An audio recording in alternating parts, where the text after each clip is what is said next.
across the UK, on DAB+, on your smart speaker, on your smart TV, and on your side. This is Talk.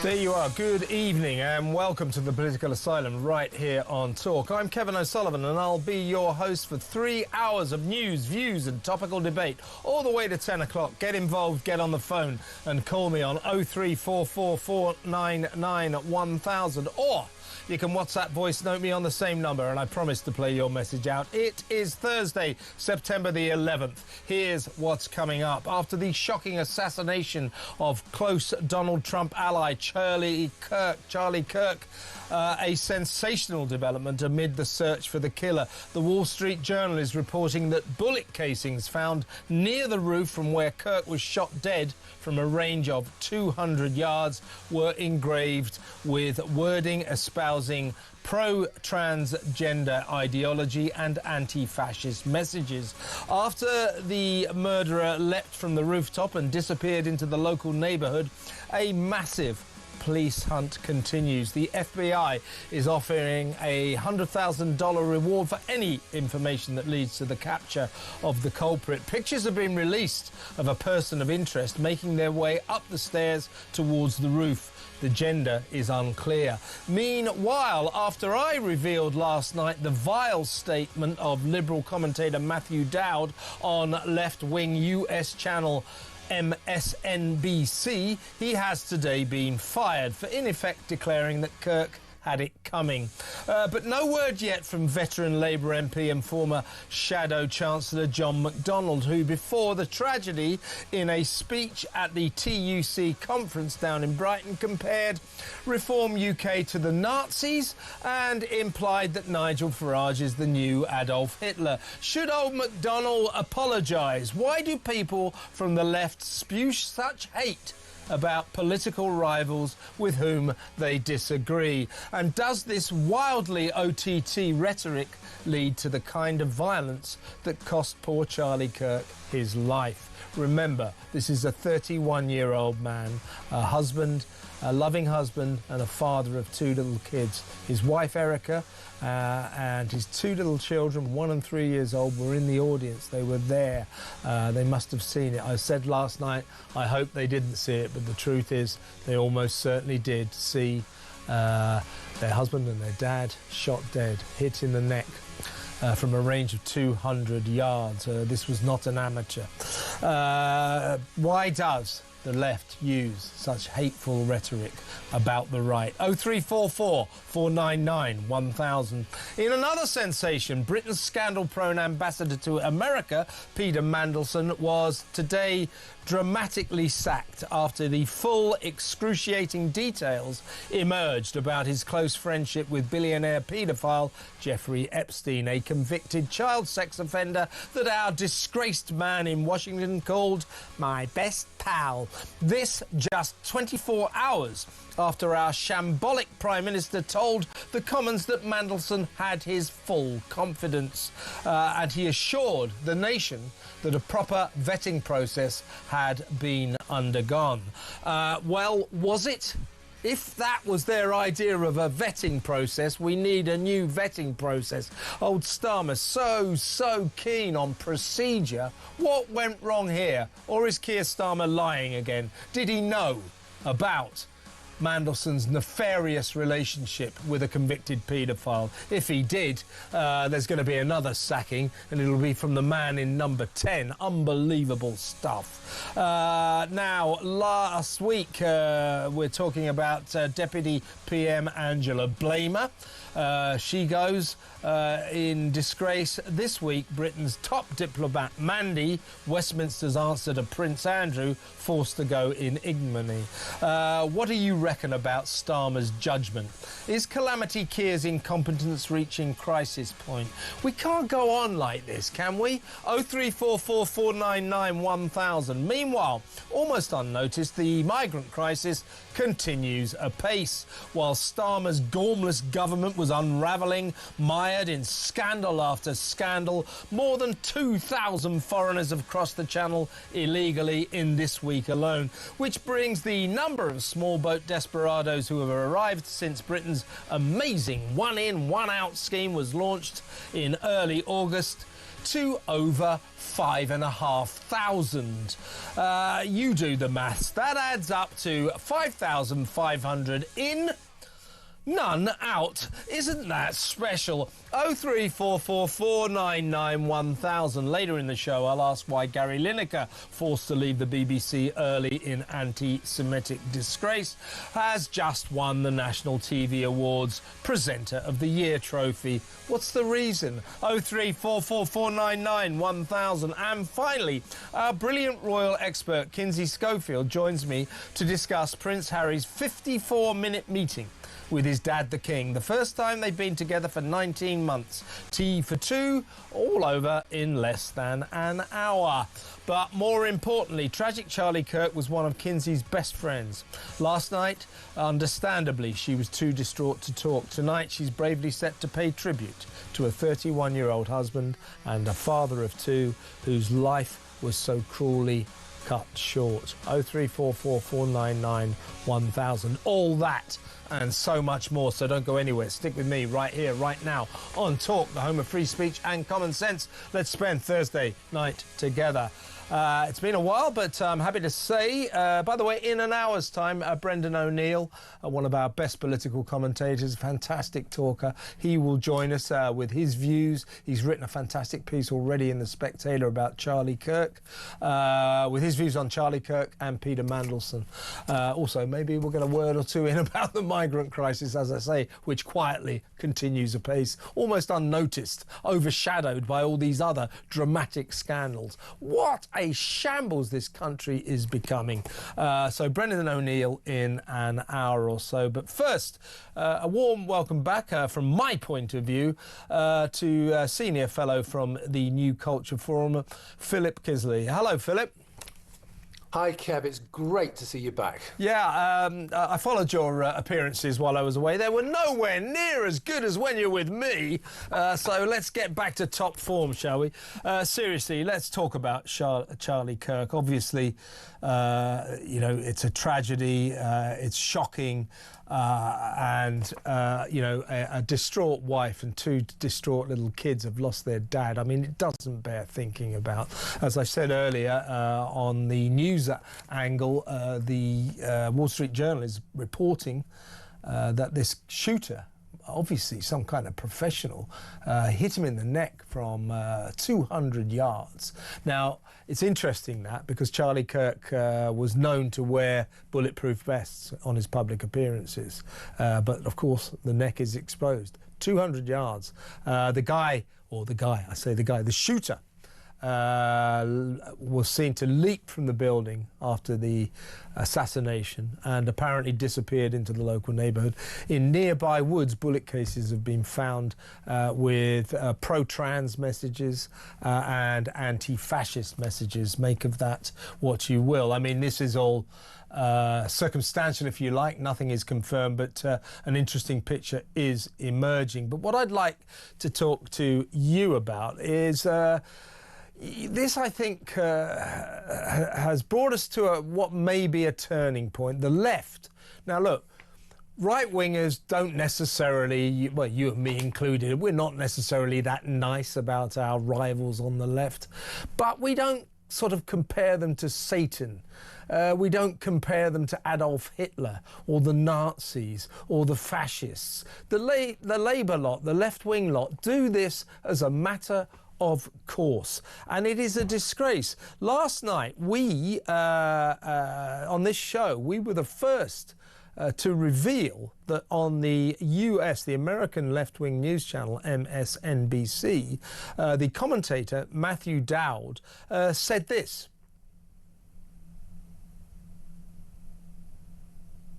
Especially divisive younger figures in this, who is constantly sort of pushing this sort of hate speech or sort of aimed at certain groups. And I always go back to hateful thoughts lead to hateful words, which then lead to hateful action.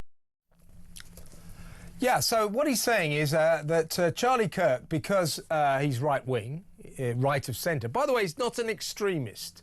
He's a traditional Republican who believes in family values, and he's a devout Christian. He is not far right. But Matthew Dowd, symptomatic of so many people on the left, because Charlie was right-wing, starts saying, oh, he's talked about him spewing awful words and awful thoughts. He had it coming. That's essentially what he said. Well, here's to MSNBC. You won't hear me say that often, but today they have fired him. Meanwhile, Philip, of course, yesterday, before the tragedy, in fairness, at the TUC conference in Brighton, that old veteran Labour MP, John McDonnell, former Shadow Chancellor of the Exchequer, very left-wing, of course, he effectively compared, well, he didn't effectively, as a matter of fact, he compared Reform UK to the Nazis and effectively declared Nigel Farage to be the new Adolf Hitler. We've been calling for him to apologise today. No word, of course. But this is the rhetoric. It's arguable that this kind of careless rhetoric, it's childish, it's juvenile. Of course Reform UK aren't the new Nazis. Of course Nigel Farage isn't the new Adolf Hitler. It's childish, it's juvenile, but we're finding out more and more it's also dangerous. Arguably, it costs lives. John McDonnell should not only hold his head in shame, he should also apologise. I don't suppose he would. But we've got a problem here, haven't we, Philip? We have, Kev, and there's so much here, isn't there? There's so much to unpack here. I mean, first of all, John McDonnell calling people Nazis. I mean, his reputation and his track record on anti-Semitism is just appalling, him and his mate Corbyn. So let's just throw him out of the way, first of all. But the problem is they see us as evil because we don't agree with them. We have different ideas to them. We see the world in a different way. They see us as evil. Now, don't forget, they are part of this, punch a Nazi kind of slogan that they used to use. So what they are doing and what he is doing there in an implicit encoded way is saying violence is okay towards these people. These people are subhuman. These people, you can just do anything you want to them. What we want to do is get rid of them. It's okay for these people to be slaughtered, to be butchered in front of their wives and children because they are evil. They are appalling. They are like Hitler. They are Nazis. So once you've got those kind of comparisons, you're actually beyond discussion. You're beyond the to and fro of I think this and you think that, and okay, well, let's come to some kind of compromise, or we'll just have to agree to differ. It becomes kind of messianic in a way. It's almost as though there is no other way out of this than total war, and it always comes from them, and their violence is always the same. Now, I'm just thinking about this shooter here, with all of this trans rhetoric on the cases. Now, we don't know precisely. Yeah, you have to be slightly careful. It is circumstantial, but it seems fairly circumstantial. And also, it's the Wall Street Journal. This is not an irresponsible publication, obviously. Yeah, it is circumstantial, but we can look back to what's happened recently, and it is fair enough to say that we do have a problem with men who dress up as women and want to shoot people. Okay, I think it's fair enough to say that. And we've known that for a long time. I think it's fair enough to say that the logical conclusion to this unhinged trans activism is murder, actually. So, and we have known that for a long time, and yet all of this stuff is threaded through our institutions. All of the people who will say, oh, well, he was for, gun rights, so he gets what he deserves, and that's going right across the internet at the moment. That's what everybody's saying. He's got particular ideas, so he deserves to be shot. Yeah, basically. Well, listen, let me two things. First of all, for the audience, maybe you as well, Philip, I'm going to put up pictures that have been released of the latest person of interest. There he or she is going up the stairs towards the roof from where the shots were fired. Now, if you look at these pictures quite closely, I would suggest that the gender is doubtful. You can't quite work out whether that is a man or a woman. It could be a trans person, who knows? But it's certainly interesting. So, and for all we know, this is not a person of interest. It could be completely innocent. But this is the person that the FBI have released pictures of as the latest person of interest. Obviously, the police search continues intensely apace. Let me give you another example of this hatred from the left. As I say, I don't want to exonerate those of us on the right, you know, as if we are angels and we never say terrible things about people on the left. But, you know, I mean, I'm a real name caller to some of these people, but I don't call them Nazis and fascists and Satan and devils. I tend to call them idiots, so that kind of thing.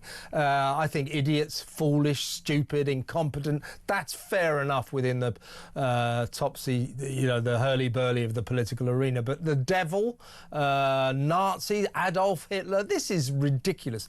Have a listen to this. This is union activist councillor Fiona Wilde. She's on Burnley Council. She describes herself as a defender of the NHS. She said this of Charlie Kirk. I do think he brought this on himself, so good riddance to not a very nice man. She has now had to resign. So you've got that guy Matthew Dowd on MSNBC in America. He's been fired for what he said.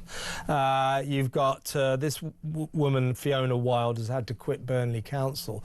I mean, at least perhaps some of these name callers on the left will begin to realise that this kind of rhetoric not only is beyond the pale, it can have serious consequences for them and, of course, the people that they insult. I don't predict that any of this rhetoric is going to end anytime soon. In fact, I'm going to show you another clip now.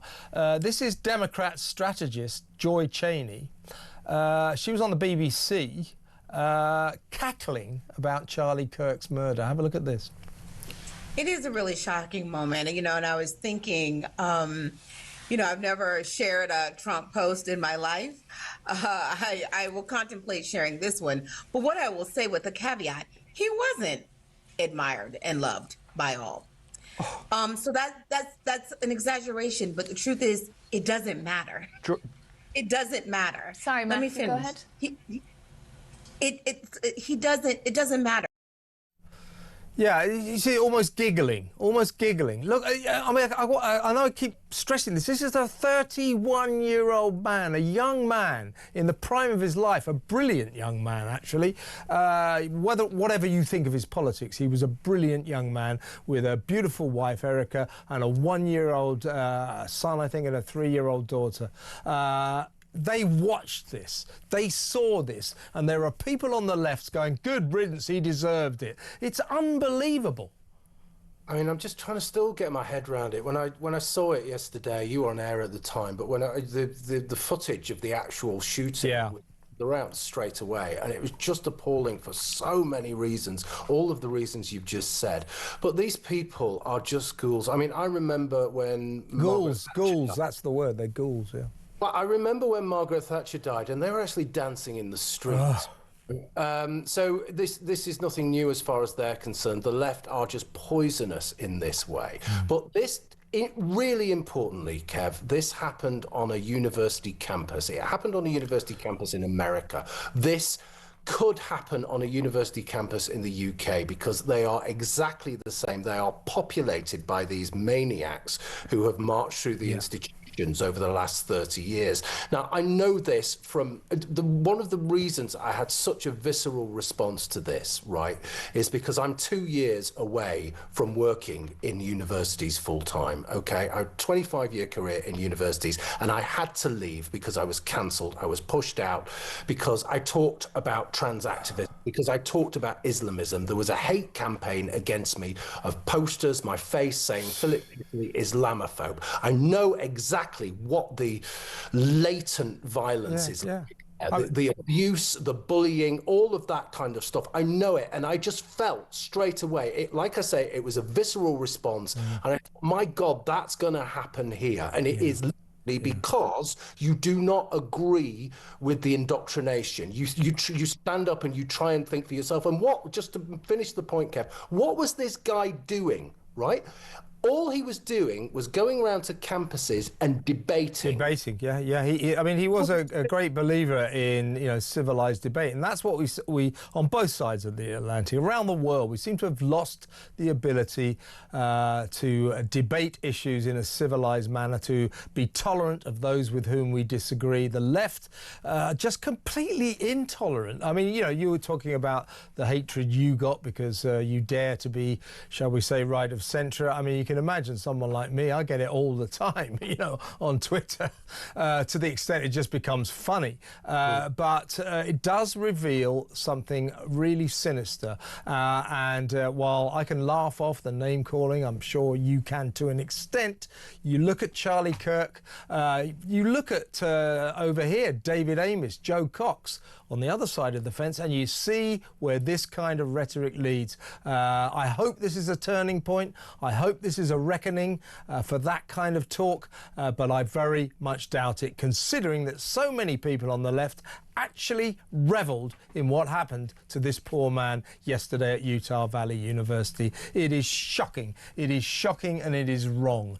Listen, talking of shocking and wrong, we're going to go to break now and we're going to talk about Peter Mandelson. And what I want to do with you, Philip, is to dismantle what the Westminster lobby, what the political class love to say about Peter Mandelson. He's a brilliant man. He's a brilliant man. Absolutely clever. The genius behind ULEB. Brilliant man. Three times he's been caught red-handed. 3 times he's been fired by Labour Prime Ministers.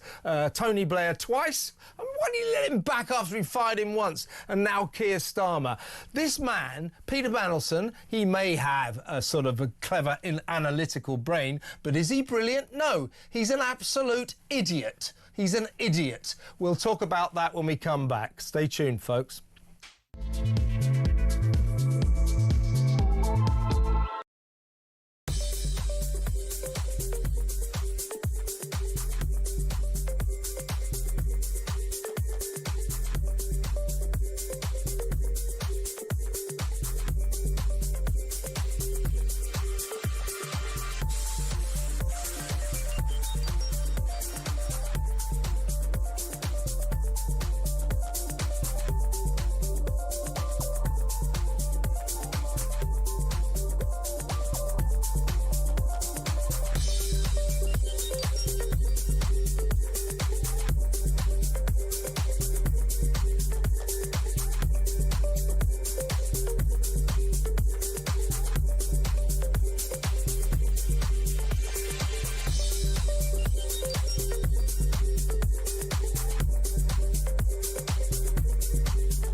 Because unfortunately this morning we're not going to be having a laugh, because we're going to be thinking about what happened last night, which was so horrible. I don't even know where to begin. Charlie Kirk, a right-wing polemicist, I suppose you might say, a bloke who started Turning Point in America, a guy who was, to all intents and purposes, just a very interesting thinker, a very interesting, argumentative type of person.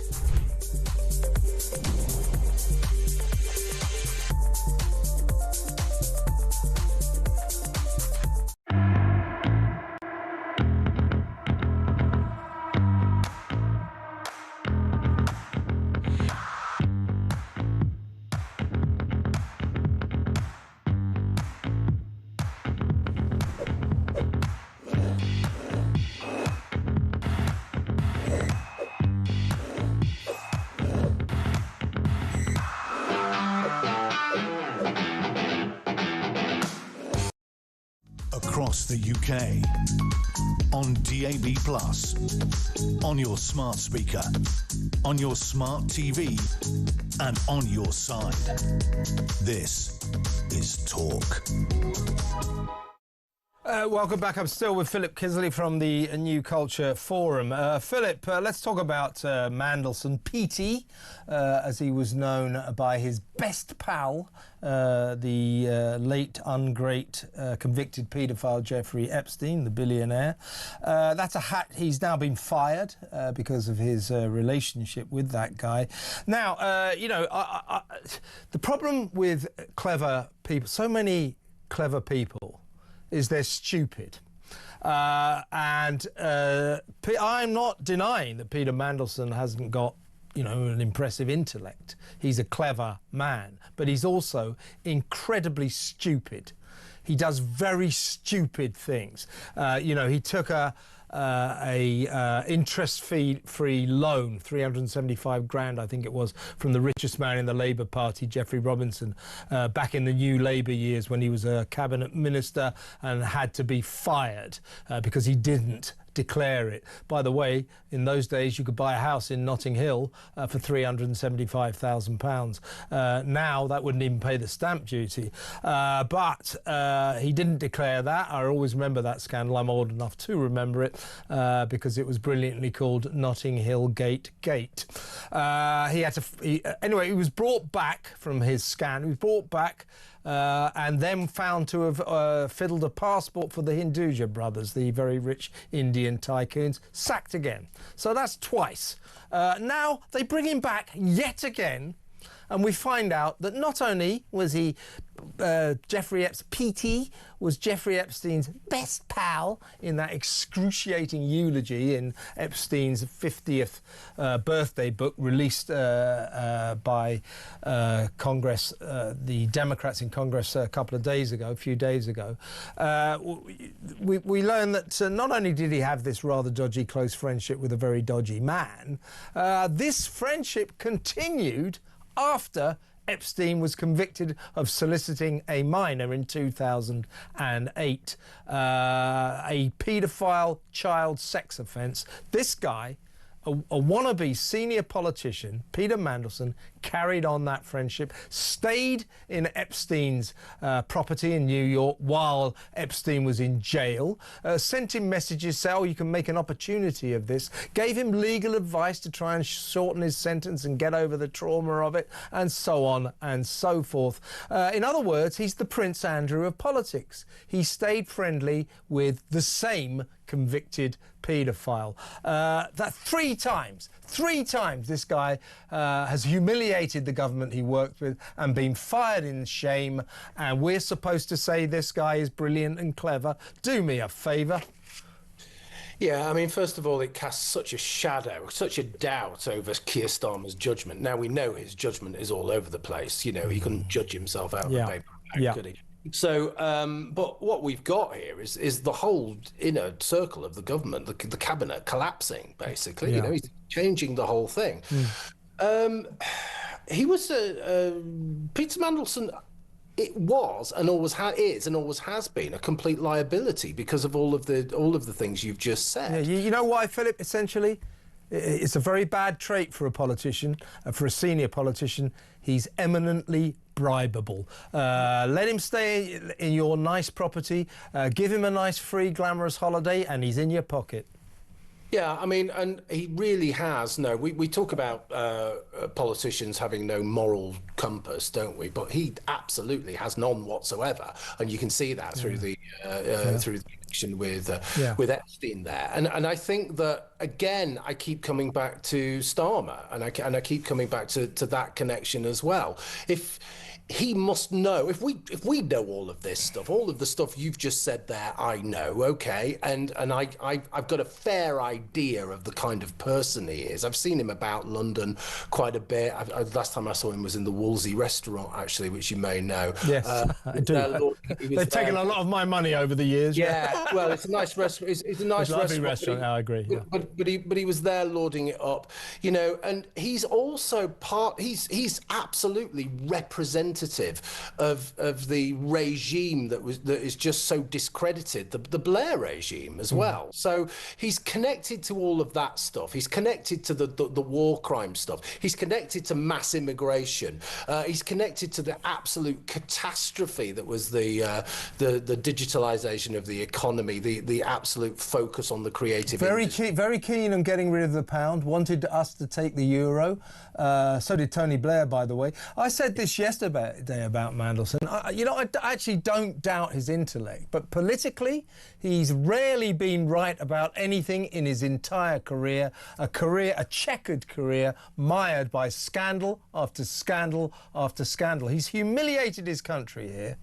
Next week's state visit by Donald Trump, because of Mandelson, will be one long embarrassment. You know what's going to happen. Of course, Trump will be quizzed about his his alleged entry into the birthday book, a tribute written within the outline of a nude woman, which, to be fair, Donald Trump says is a fake, but Mandelson does not contend that his entry, his excruciating toe-curling entry, was a fake. He admits that that's him.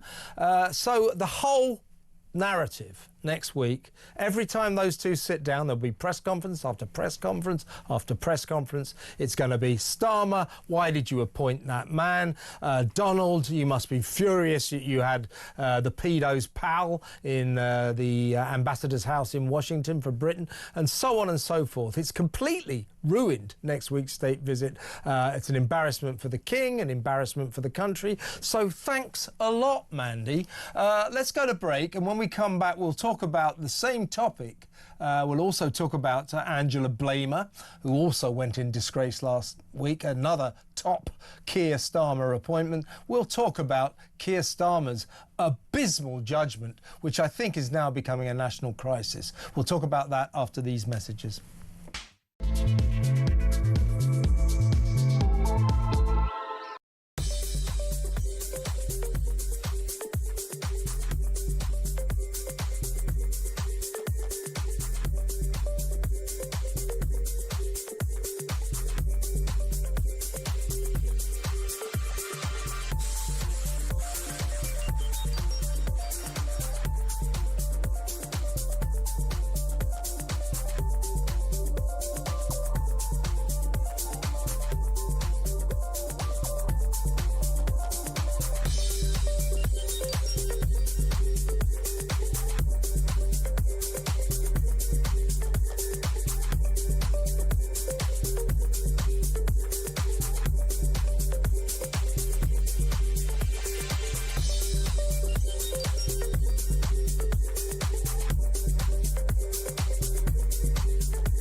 Across the UK, on DAB+, on your smart speaker, on your smart TV, and on your side.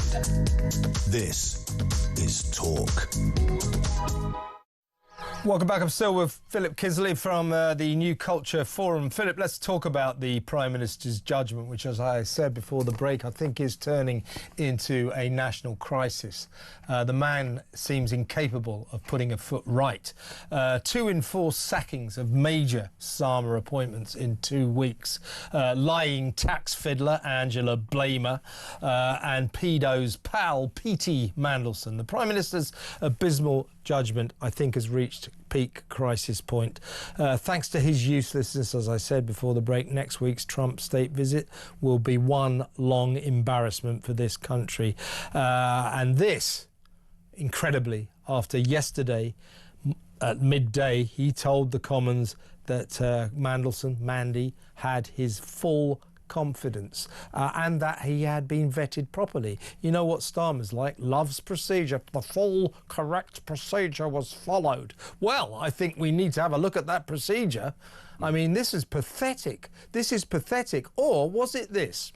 Was it that Starmer just decided or was persuaded, probably by Tony Blair, to put a political figure into the ambassador's mansion in Washington, a Labourite, a fully fledged Labour politician. And that, I think, is a big mistake. You should get a professional diplomat to do that kind of a job. But either way, 2 major appointments in 2 weeks gone in ignominy, in shame, in disgrace. The Prime Minister is all over the place. We've got a problem with this guy, haven't we? It feels like we're not being governed. That's the thing. It feels as though we're in the. There should be a national emergency declared because nobody's at the helm. It just seems as though there is total chaos. And I wake up every morning thinking, my God, what next? You know. I mean, just to go back to Mandelson. I mean, there are a few things here. He's arrogant. The man is completely. Yes, he's very intelligent, but when it's combined with arrogance, a moral vacuum as well, then that is really dangerous. And when you were just describing him there, the person I was thinking of actually was Jimmy Savile, because the character traits are very, very similar. And yet here we are with Keir Starmer, as you probably rightly say, listening to probably Tony Blair, the worst person in the world he could listen to at this point, okay? Probably listening to Tony Blair and putting Mandelson in there. It's just embarrassing. But here's the key thing, Kev, right? I'm so far gone with this, and I want rid of them so much that I don't care about the embarrassment. That's just something we have to go through. I actually want us to be more embarrassed, so the whole house of cards comes crashing down, and they're forced to have an early general election, and we get them out of the way before they actually destroy the country, before the whole infrastructure collapses, before the police go, before all of that stuff, before we have civil war. Yeah. I don't know if you've been in London this week, but I mean, I took a cab home last night. It's been costing a fortune for all of us. It's been taking me up to 2 hours to get to work by various trains and everything because we got this tube strike. So it's 11 p.m. last night. I was going across Holborn Viaduct past this bus stop. I am not kidding you, Philip. There were 300 people waiting for a bus, and my Uber driver said to me, he said, yeah, I've been picking people up from bus stops all night because buses turn up, they're so crowded, people can't get on them. They're waiting hours. Now, it's 11 o'clock at night. Where do those people live? Where are they? When are they going to get home? So there's this sort of end of days feeling in London, and I think that's reflected around the country. There's something badly going wrong here.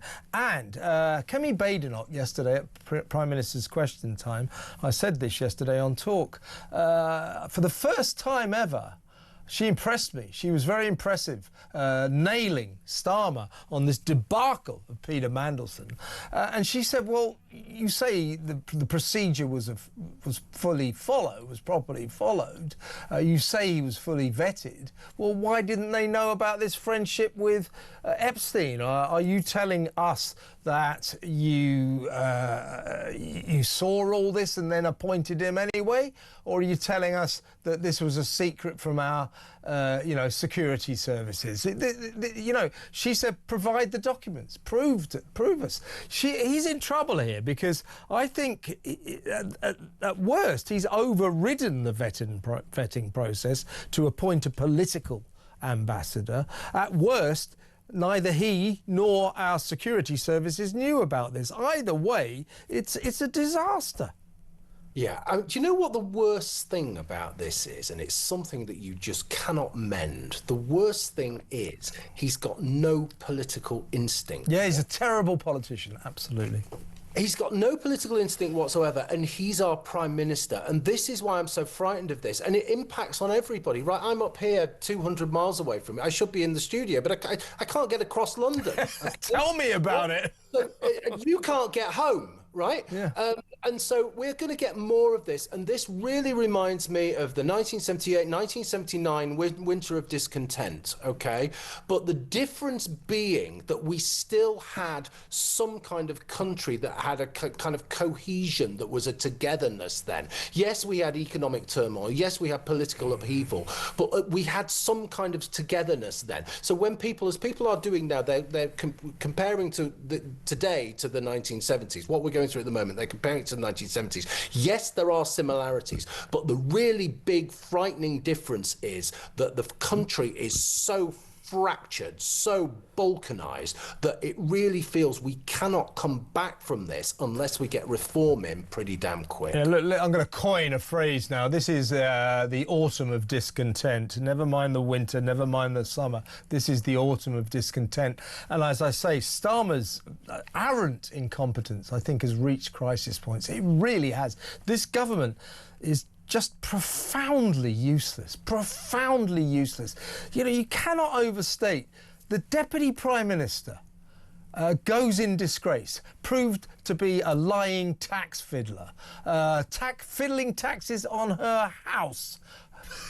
She's the housing secretary as well, and now our top diplomat. The role of ambassador to America is the most senior diplomatic role that there is. Very, very important. He's gone in a really sordid little scandal. It's dreadful.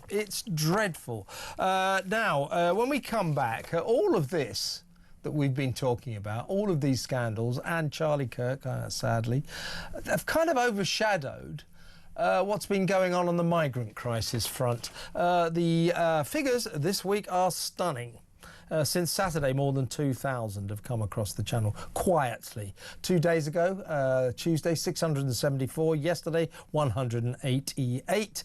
This after 1,097 on Saturday. So this has been going on and on and on while we've been so preoccupied with these other massive scandals, we've barely noticed. We will talk about this next. There are some shocking comparisons to be made in these numbers, and we'll reveal that after this break.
you know when there's always sort of something lurking in the background from, how can they just go, right, it's just like a father and son meeting, there's been some bad blood, how do we then just sort of get it out in the open? And that's what is needed. But and it is probably a relief that actually there's no Meghan lurking in the back, when he goes back to his hotel tonight. Okay, he might get on the phone to her and talk to her about it, but hopefully that's where it will end.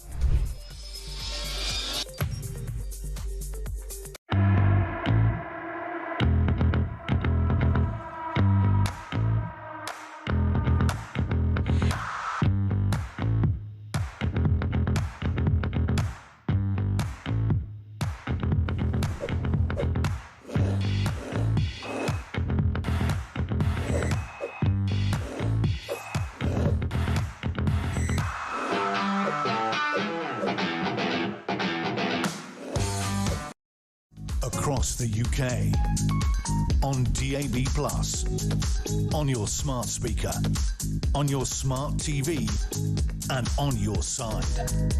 This is Talk.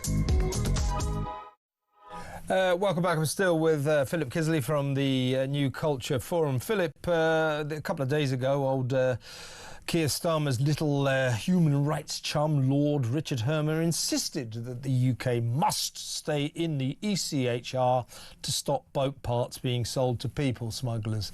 Wow, big deal. Yeah, let's stay in it. I don't want to talk about the ECHR now, except to point out no one has once properly explained to me one single benefit we get out of being in the ECHR. There is not a single thing we get out of being a member of this virtue signalling club. But let's not talk about that. Let's talk about the migrant crisis itself. Almost unnoticed new figures reveal that an astonishing 674 foreigners crossed the Channel illegally on Tuesday. This after 1,097 came across on Saturday. 188 arrived overnight yesterday, and we don't know what today's total is, but they're coming and they're coming and they're coming. Now, the beginning of August, we did the one-in, one-out deal as Keir and little mini Macron boasted about this amazing deterrent that would solve the crisis. That was August the 4th, I do believe. And since then, more than 5,500 migrants have come across the Channel illegally. So, one in, one out. If you do the maths, folks, even I can work this out, it's actually 5,500 in, none out. Shabana Mahmood, the new Home Secretary, said the other day, the first deportation under the one in, one out scheme is imminent. Well, you better get on with it, Shabs, because we are in trouble here. Extraordinary figures emerged today that since 2018, the number of migrants that have crossed the Channel illegally broken into Britain now exceeds the number of men and women who serve in Britain's armed forces. It's something like 188,000. So more migrants have crossed the Channel and broken into Britain illegally since 2018 than we have people fighting for this country. That is extraordinary. The one in, one out scheme is a shambles. Of course, Shabana Mahmood won't leave the ECHR. Leaving the ECHR will not solve the crisis, but it is the crucial first step. If we don't leave the ECHR, we are doomed to tinker around the edges. Hence, Shabana Mahmood saying, well, if foreign countries don't take back their migrants, I might curb their visa allocations. All those countries going, big deal, who cares? Yeah, these are minor things. One in, one out is pathetic. It's clearly not only not working, it's comically ineffective, comically useless. So on and on we go. This escalating crisis of thousands, hundreds of thousands of foreigners breaking into our country illegally, and us saying, oh, well, here's a 4-star hotel, here's 50 quid a week, oh, here's a free driving lessons, here's free food, free accommodation for as long as you like, and enjoy yourself. It's we don't have any deterrents. We have only enticements, only encouragements. This is another massive problem that Keir Starmer seems utterly incapable of even beginning to get to grips with. Because they don't understand the source of the problem, okay? And we've talked on this show for many, many times. We understand it completely, and we've said on this show several times, you need to stop the benefits, okay? There needs to be no incentive for them to come over here, no incentive whatsoever. It's very simple, okay? And all of this stuff about, the boats and stopping the gangs and all of that kind of thing. Smash the gangs. Whatever happened to that? It doesn't get to the heart of the problem. But the heart of the problem, as far as Keir Starmer is concerned, that he has a population now who are not only frightened but are extremely angry, and many of whom, me included, will be marching in London on Saturday to register our discontent about this government, about them clamping down on free speech, about the open borders, about all of that kind of stuff. Now, you made the comparison before, Kev, with the armed forces, and what can I just give you the numbers there, just to prove I'm not talking out of my backside as usual. It is this: on September the 7th, so a few days back, the number of migrants who've crossed the channel illegally since 2018 rose to 181,326. We have collectively in the Army, the Royal Navy and the Royal Air Force 180,779 servicemen and servicewomen. So migrants beat the number of servicemen and women in this country. That's shocking, isn't it? Yeah, and it is. It's incredibly shocking, but it's a really good comparison as well, because what we actually have here is an invading army, because they are all good point. Fighting-age men.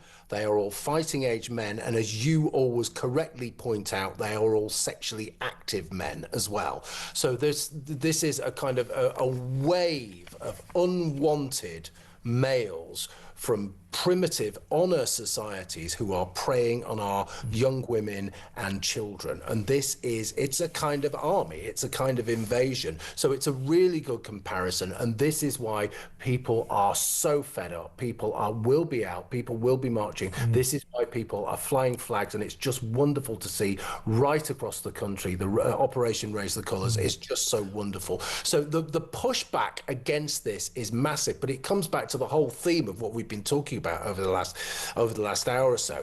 It's Keir Starmer's judgment is just nowhere. He doesn't know what he's doing. He has no political nous, no sense of nuance. He doesn't know what's happening in the country, or if he does, he's just closing his eyes to it. And we are leading to catastrophe. Exactly right. Shabana Mahmood says she will stop at nothing to solve this crisis. So that's gaslighting us. That's lying. There are so many things she will stop at rather than solve this crisis. She will stop at leaving the ECHR.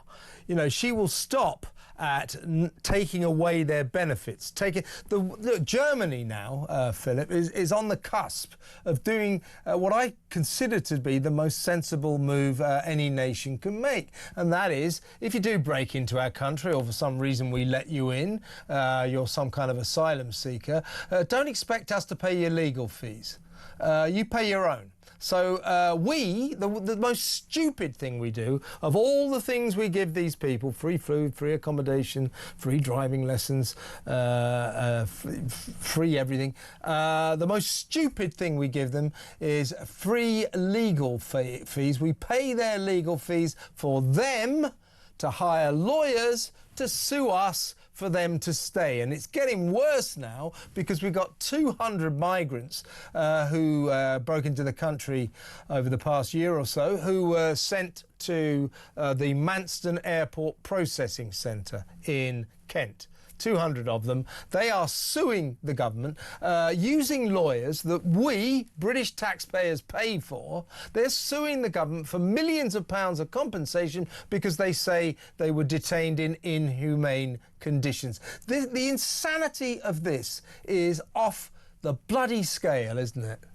Yeah, I mean, it's self-defeating, and it represents the self-loathing aspect of our elites as well. The Britain hating, the anti-Western, and don't forget, you know, half of the cabinet, especially the foreign secretary, is pro-Palestine as well. So there are so many problems here that they can't even begin to even think about, let alone sort out. You know, and all the while beneath it, pinning it down, is this chattering class stupidity of deifying the other just because the other person is not English, and absolutely hating, loathing and despising English people, especially white working class people. It always comes back down to that. It always comes back down to this petty hatred, this middle class nonsense. They really shouldn't be let out on their own. Yeah, and this feeling that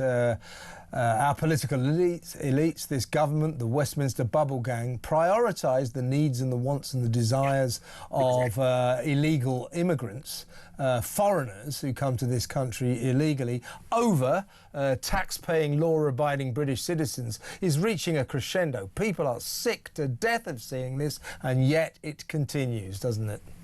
It does. I mean, at least the one good thing you can take from this is the fact that now the silent majority is beginning to speak. Yeah. It's the G.K. Chesterton thing, isn't it? You know, Britain is beginning to speak. And once it does, once it moves, once we start marching, as we are doing, and as literally as we will be doing on Saturday, then things are going to change. But I'd say this to viewers, and I say it all the time, there is no point being the majority if you are silent, because you have no voice and you don't count. We do have to make ourselves count. We do have to stand up against all of this nonsense and hatred, because hatred is levelled at us. It's levelled against us. So we have to push back. Brilliant, Philip. On that bombshell note, we will finish. Excellent stuff, though. Good luck on Saturday. Thank you so much for an excellent hour. Philip Kisley there, the excellent representative of the New Culture Forum. When we come back, the brilliant Brendan O'Neill will join us to reflect on the past week.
across the UK, on DAB+, on your smart speaker, on your smart TV, and on your side. This is Talk.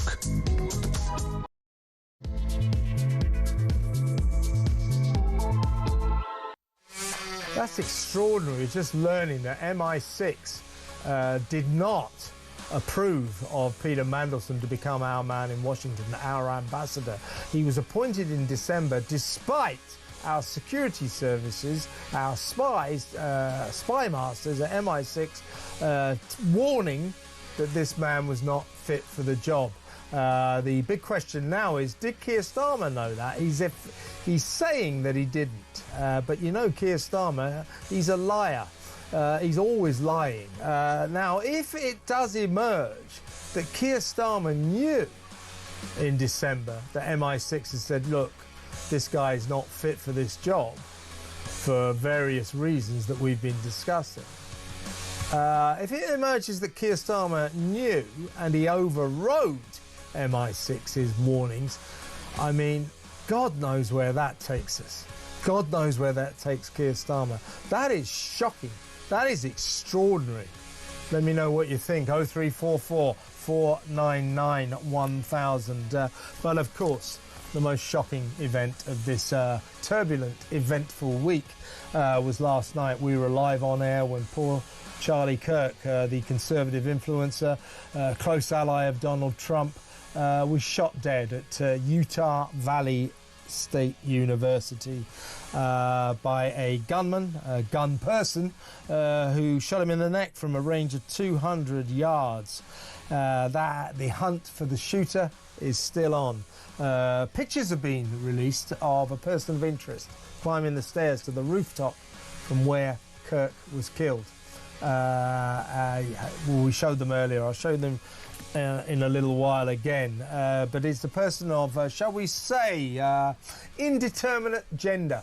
And we also know, according to the Wall Street Journal, as I say, it's just a report, but it's the Wall Street Journal. This is not exactly the National Enquirer, if you know what I mean. This is a serious, responsible publication.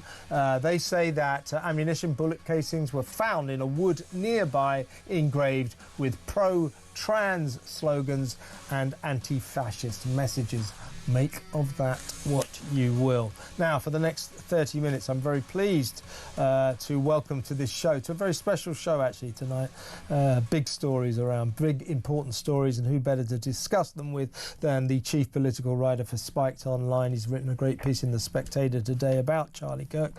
Brendan O'Neill, welcome, Brendan. Hi, Kevin. How's it going? Good, but a very sad week, and you've written brilliantly, characteristically, of course, about Charlie Kirk, who you met a couple of times. Before we talk about the implications of what's happened and this kind of spew of hatred from the left that may have brought about this explosion of violence, tell us what you thought about Charlie. What kind of a guy was he?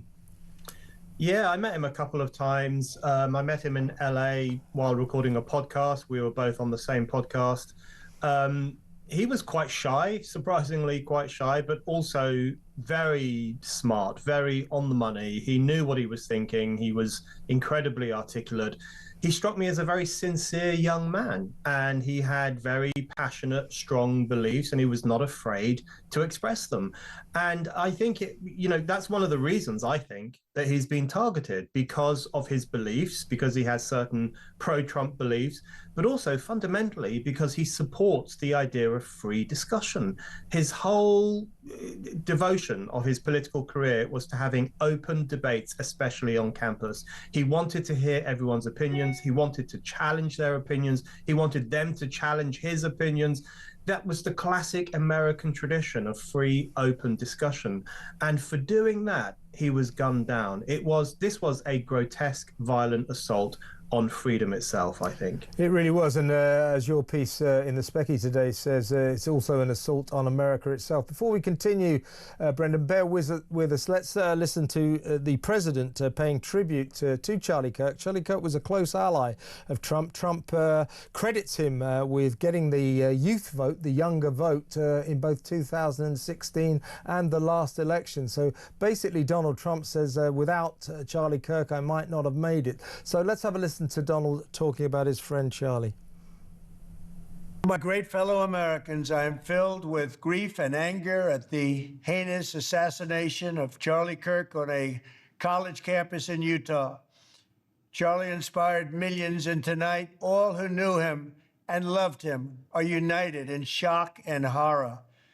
Charlie was a patriot who devoted his life to the cause of open debate and the country that he loved so much, the United States of America. He fought for liberty, democracy, justice, and the American people. He's a martyr for truth and freedom, and there has never been anyone who was so respected by youth. This is a dark moment for America. Charlie Kirk traveled the nation, joyfully engaging with everyone interested in good faith debate.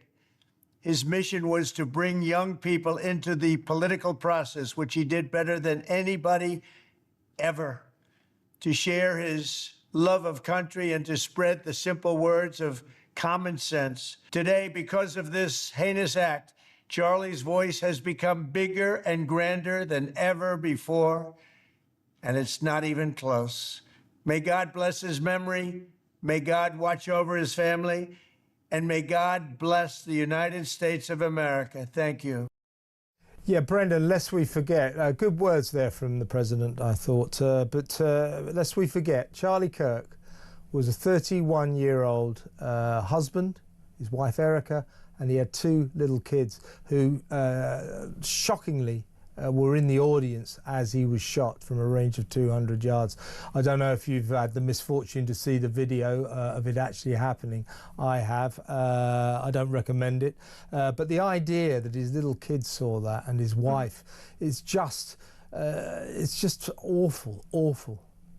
It's truly awful. I mean, the only thing you can compare it to in terms of that personal shock that the family must have felt was the assassination of JFK back in the 1960s, which of course Jacqueline Kennedy witnessed and was incredibly distressed by. I mean, it is similar to that. You know, and we all saw this assassination as well on TV, on the internet. It's very hard to avoid the video. The video is absolutely grotesque. You know, one of the things that really struck me about the video, and I can't get this image out of my head, is that he was wearing a T-shirt that said the word freedom on it. It was just a white T-shirt, and emblazoned across it in black lettering was the word freedom. And then suddenly that word, that brilliant word, that word that holds out so much promise for people, was covered in blood. You know, liberty was, you know, we often hear of blood being spilt for freedom. In this case, it was literally true. The blood of a young man who had spent his life fighting for freedom, especially freedom of speech, was suddenly staining the word freedom itself. And I thought that was so symbolic of what this incident really represents, which is, I think, the savagery of cancel culture, the barbarism of the new censorship, which would prefer to murder someone rather than hear an alternative point of view. So that's an incredibly serious situation. Yeah, and let's stress that Charlie Kirk, he was a man of the right, but he was not far right. He was a traditional Republican. He believed in family values. He was a Christian. He was pro-life. All perfectly legitimate opinions. Now, people on the left will take someone like Charlie Kirk and basically call him the devil. And therein lies our problem. Now, you know, I don't want to exonerate people from the right. You know, people from the right are no angels, and you know, I'm guilty of it myself. I call people on the left names a lot, but I tend to stick to things like idiot, moron, things like that, which I think is fair enough in the hurly-burly of political debate. But there's something about the way the left attack scions of the right or people of the right that goes beyond the pale. Only yesterday, in fairness, before the tragedy, John McDonnell, the former shadow Chancellor of the Exchequer, the former veteran Labour MP at the TUC conference, compared Reform UK to the Nazis of the 1930s and effectively hailed Nigel Farage to be the the new Adolf Hitler. Meanwhile, a guy called Matthew Dowd, we broke this story last night on the left-wing American news channel MSNBC, a guy called Matthew Dowd effectively said, well, you know, if you're going to say these awful things and have these awful thoughts, you've got this coming to you. Awful things are going to happen. What are his awful words and his awful thoughts? They are right-wing opinions. Or they're not even that right-wing. They're right-of-centre opinions. To the left, this is evilness incarnate. The left are the people who've got to get their act in order. John McDonnell should hang his head in shame for what he said about Farage and Reform UK. But of course, today he's gone into a sulky silence. But I think, do you think, I mean, I don't want to get too optimistic about this, but do you think that perhaps the awful tragedy of yesterday may precipitate some kind of turning point, that maybe the rhetoric might be dialed down a little bit? It's really hard to tell, isn't it? You know, I think what it will make clear to many, many people is that wokeness is basically a death cult. You know, that's what it is. You know, these are the woke left made excuses for the mass murder of Jews on the 7th of October. They celebrated Luigi Mangione when he murdered a CEO, shot him in the back. They said death to TERFs, death to gender-critical feminists for daring to criticize the ideology of transgenderism. And now some of them in the underbelly of the internet are even celebrating, or at least making excuses for, the killing of this 31-year-old man, Charlie Kirk, whose only crime, as far as I can tell, is that he liked to have a good faith debate. These are people who are very often pro-murder or pro-death, or they dream at least of the disappearance of their enemies, the disappearance of people who dare to go against the grain. And that's a savage form of intolerance. I think that's what we have seen now, that in the intolerance of the woke, the intolerance of cancel culture has a really horrible, violent edge to it, where you either call for violence against feminists or whoever it might be, or you celebrate violence when it actually takes place. This is a new form of barbarism. And I think if there is one optimistic thing that comes out of this, is that I think more and more people's eyes are being open to that. And they now recognize that there is a real danger to the ideology of cancellation, the ideology of censorship, because it seems it will stop at nothing to prevent people from saying what you're not supposed to say. Exactly right. And it's extraordinary how many left-wingers today are saying good riddance, you know, we've lost a stain on humanity. I mean, they don't even see, as you put it, the barbarism of that kind of statement, given that a young father, a young husband has just been gruesomely shot dead for the crime of a political debate and stating what he felt, which again, I must stress, was not extreme. Let's have a look at Charlie Kirk when he was at the Oxford Union recently. From my perspective, Britain is one of the greatest countries in the history of the world. You are the country of Shakespeare, the steam engine, and Adam Smith. You defeated Napoleon, you destroyed the slave trade, you stood up to Hitler. My country, America, became great as it is because of what we inherited from you, from Britain. When I hear the slogan, "Make America Great Again," I'm also hearing, quote, "Return America to its British roots." Great Britain has everything in the world to be proud of. But when I look at Britain today, I see a country where the ruling elites are in a race to abandon the very values, the values that made them so great in the first place. There he is, Brendan. He's hitting the nail on the head there. Charlie Kirk, President Trump, J.D. Vance, all people who say, oh, they hate Britain. No, they don't. They love Britain, and they're worried about Britain because they see a government, they see a political elite that are eroding our right to freedom of speech and freedom of expression. Charlie Kirk expressing that brilliantly there. That was, sadly, until yesterday, a future president in the making.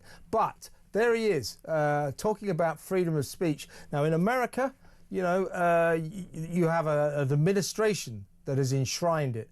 The First Amendment, the most sacred amendment they have, freedom of speech. We are losing our freedom of speech now, aren't we? Oh, absolutely we are. And isn't it extraordinary, Kevin, that it took this young man from America, this conservative firebrand, as people refer to him, it took someone like that to come to the UK and remind us that we're a wonderful country with a history that we can be proud of and traditions we can be proud of. Because in this country itself, the fashionable view now, certainly amongst the political class and the media class, is that Britain is a pigsty, horrible, just one litany, one crime against humanity after another. That's our history. We should be ashamed of what we did in the slave trade rather than celebrating our abolition of it. We should be ashamed of empire. We should be constantly self-flagellating for the crimes of the past. That's the fashionable view. And I bet you that a lot of those pompous, woke, bourgeois students at the Oxford Union were rolling their eyes when Charlie Kirk was praising this country, because they've been educated to think that this is not a good country and that you should be ashamed of being white, you should be ashamed of being British, you should be ashamed of being privileged, and so on and so forth.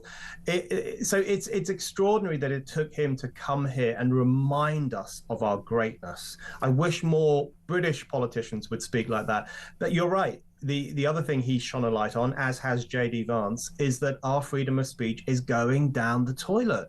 This country did so much to build up the modern ideal of freedom of speech. Right from the 1600s through to the 1900s, Britain played a key role in developing the idea of freedom of thought and freedom of speech. And we are abandoning that. We're sacrificing it at the altar of political correctness. And that really needs to be turned around. Yeah, and when old Starmer went over to see Trump not so long ago, that excruciating moment in the Oval Office where I think it was J.D. Vance pointed out that there's a bit of a freedom of speech problem in Britain, and Starmer, well, we have freedom of speech in this country for 300 years. We're very proud of it. And I'm shouting at the TV screen, you just sent someone to jail for nearly 3 years for a tweet.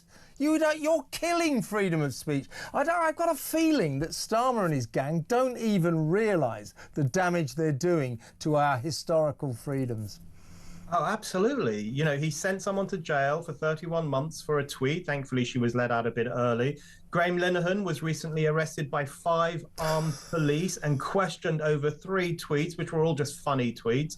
30 people a day are questioned or interrogated by the police over things they say on the internet. That's what's happening in this country right now. And, you know, as Rosie Duffield has pointed out, the Labour MP, I think she's an independent now. Yeah, she is, yeah. She dares to speak out against the trans ideology. She makes the point that she was punished by the Labour Party for her beliefs. She was unable to attend Labour conference one year because of the threats she received. The idea that this is a party that believes in freedom of speech, it won't even let women say that only women have a cervix, which is biologically true. Humankind has understood that as a fact for millennia, and suddenly if you say it, Labour will punish you and oust you. Keir Starmer doesn't know what freedom of speech even means, and for him to go to America and say we still defend freedom of speech, that was a barefaced lie. It really was. And talking about Labour and scions of the left, we'll talk about Peter Mandelson when we come back after this break. Stay tuned, folks.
you know when there's always sort of something lurking in the background from how can they just go, right, it's just like a father and son meeting, there's been some bad blood, how do we then just sort of get it out in the open? And that's what is needed.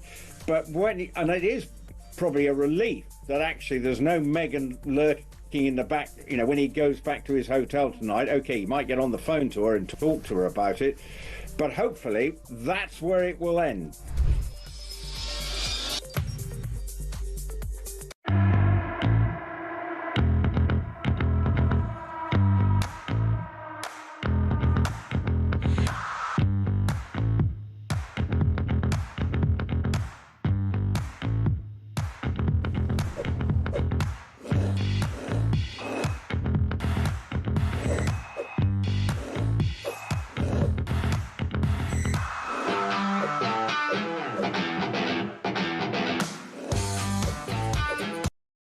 Across the UK, on DAB+, on your smart speaker, on your smart TV, and on your side. This is Talk. Welcome back. I'm still with Brendan O'Neill, the chief political writer at Spiked Online. He's also got a brilliant piece in The Spectator today as well. I recommend you have a read of it. It's all about Charlie Kirk, a man he met a few times.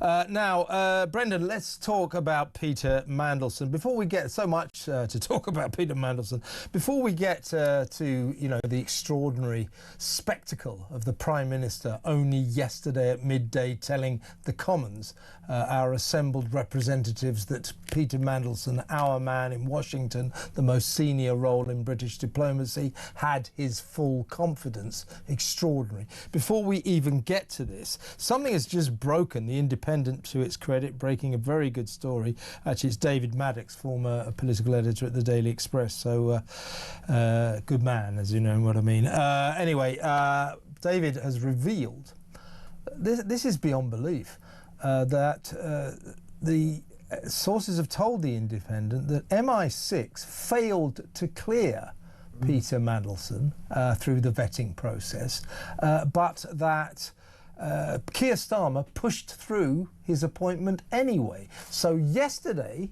he told the Commons, the Prime Minister told the Commons, behind my full confidence, and then pressed rather cleverly, rather impressively for once by Kemi Badenoch, he said, no, the full procedure, you know what he's like for procedure, the full proper procedure was followed. Well, it was MI6 letting people know, yeah, we did the proper vetting. We told the Prime Minister, this is according to this story, of course, but it's David Maddox, very experienced political journalist, and it's the Independent, respectable publication.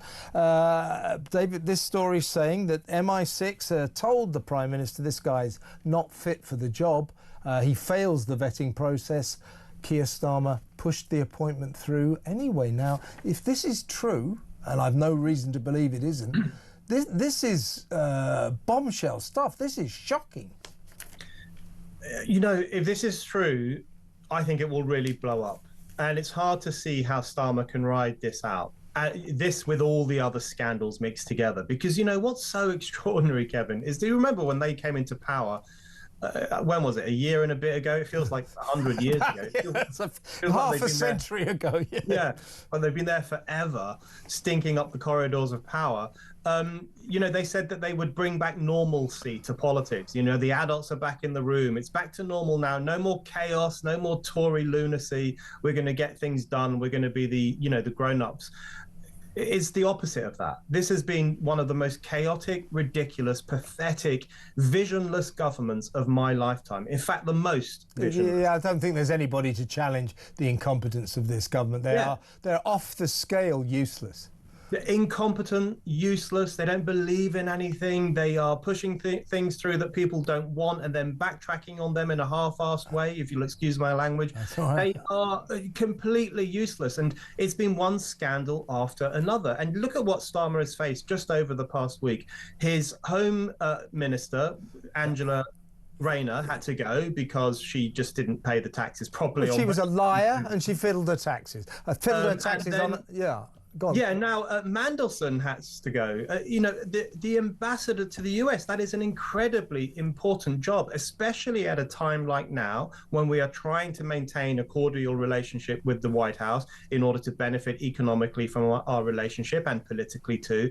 To have such a monumental screw up and to admit that he has to be sacked just a day after Starmer said he had his full confidence, this is just one mess up after another. And I just don't know how much longer Starmer can go on making these colossal mistakes. That's what I said. I think we've just reached kind of peak crisis point with Starmer's incompetence. Now, it's only a matter of time before you or I, Brendan, or maybe both as a Prime Minister, but put yourself in Starmer's position, you're the Prime Minister. Somebody says, probably Tony Blair says to you, hey, why don't you put my mate, Peter Mandelson, into the ambassador's house in Washington? Make him the British ambassador. Now, what you and I would say, are you talking about the guy who Tony Blair had to fire twice from the cabinet due to shocking, sordid scandals? Are you talking about that guy? I don't think I will appoint that man. What did Starmer do? If this story in The Independent's true, not only did he take Tony Blair's advice, he ignored MI6's advice that this would be a terrible thing to do. That is a lack of judgment that is simply phenomenal.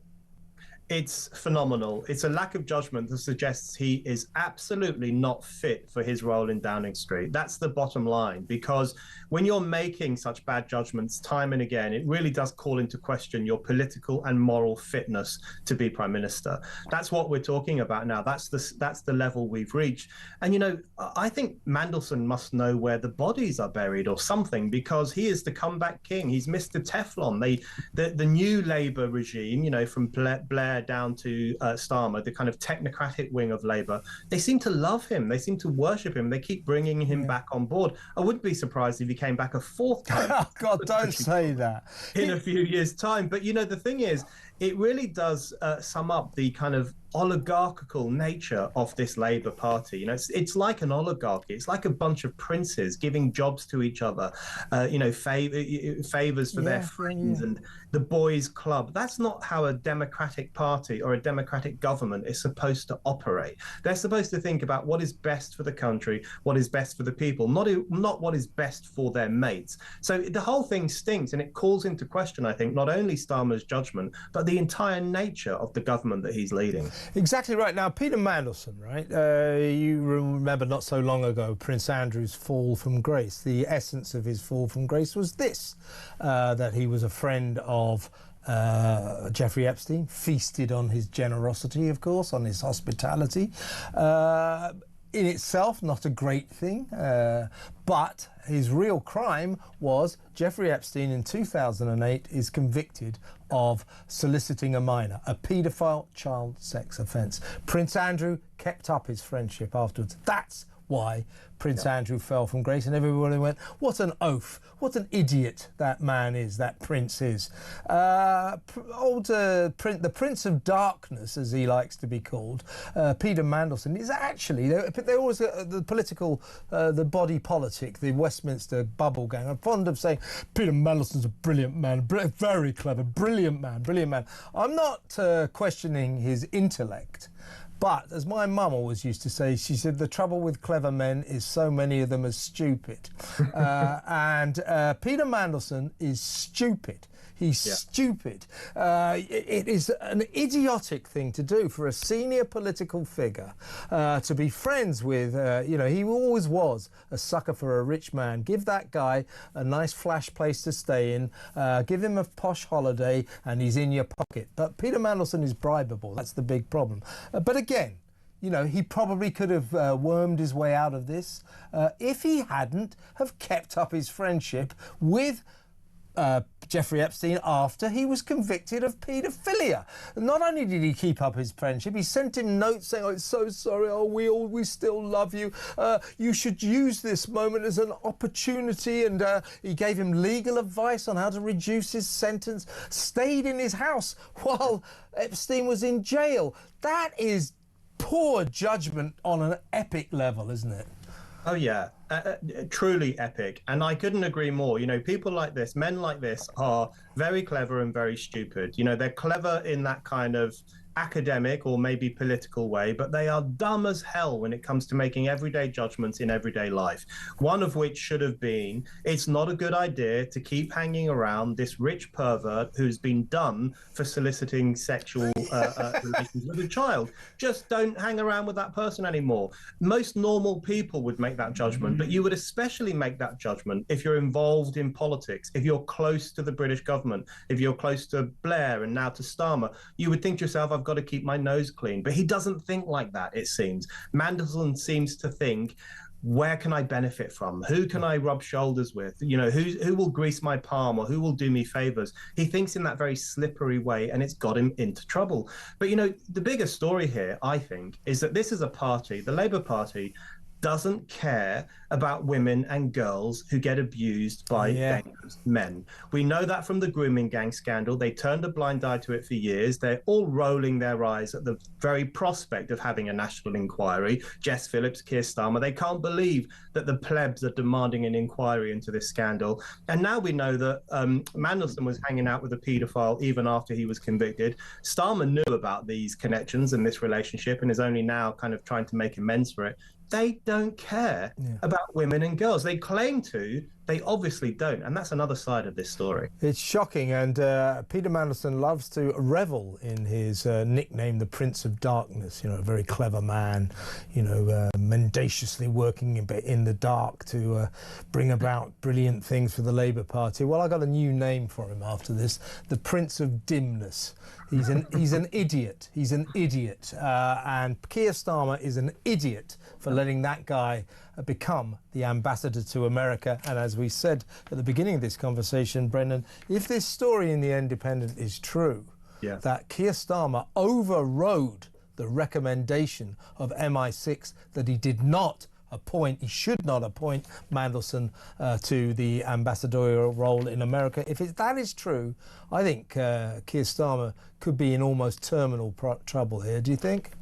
He's in huge trouble. I think if that's true, he's in massive trouble, but I think he's already in big trouble. I think the knives are out for Starmer in sections of the Labour Party. We know that Andy Burnham is playing a long game of trying to get favourable people into the deputy leadership role so that he can then swan in at some point and take over. We know that Sadiq Khan, God help us, has got his eye on the top spot as well. You know, the knives are out, and there is a huge amount of tension in the Labour Party that we're probably not even hearing about. At the same time, ordinary people are already sick and tired of this government. They think it's a busted flush. It's not done what it said it would do. It's done loads of things it said it wouldn't do, and they are sick of it already. I think probably the only thing Starmer has going for him at the moment is the kind of obsequious liberal media, the kind of left media. They're still batting for him to a certain extent. They're still going to protect him. But once they are peeled away, once they turn their backs on him, which might now happen as a consequence of the Mandy scandal, I think then he is in massive trouble because he's got no one defending him from all the stupid mistakes he keeps on making. Absolutely, Brendan. Brenna, fantastic 35 minutes. We've overrun again, as I always do with you. But really great to have you on the show. Thank you so much for your time. That was the brilliant Brendan O'Neill, chief political writer at Spiked Online. Let me know what you thought about our discussion, everything Brendan was saying there. 0344 499 1000. We'll go straight to break now, because when we come back, we're going to talk to our friend Greg Swenson. He's in Dubai at the moment. He's a real globetrotter, but I want to get his take on the Charlie Kirk tragedy, what it means for America, what it means for Republicans, what it means for Democrats. So that next, stay tuned.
across the UK, on DAB+, on your smart speaker, on your smart TV, and on your side. This is Talk.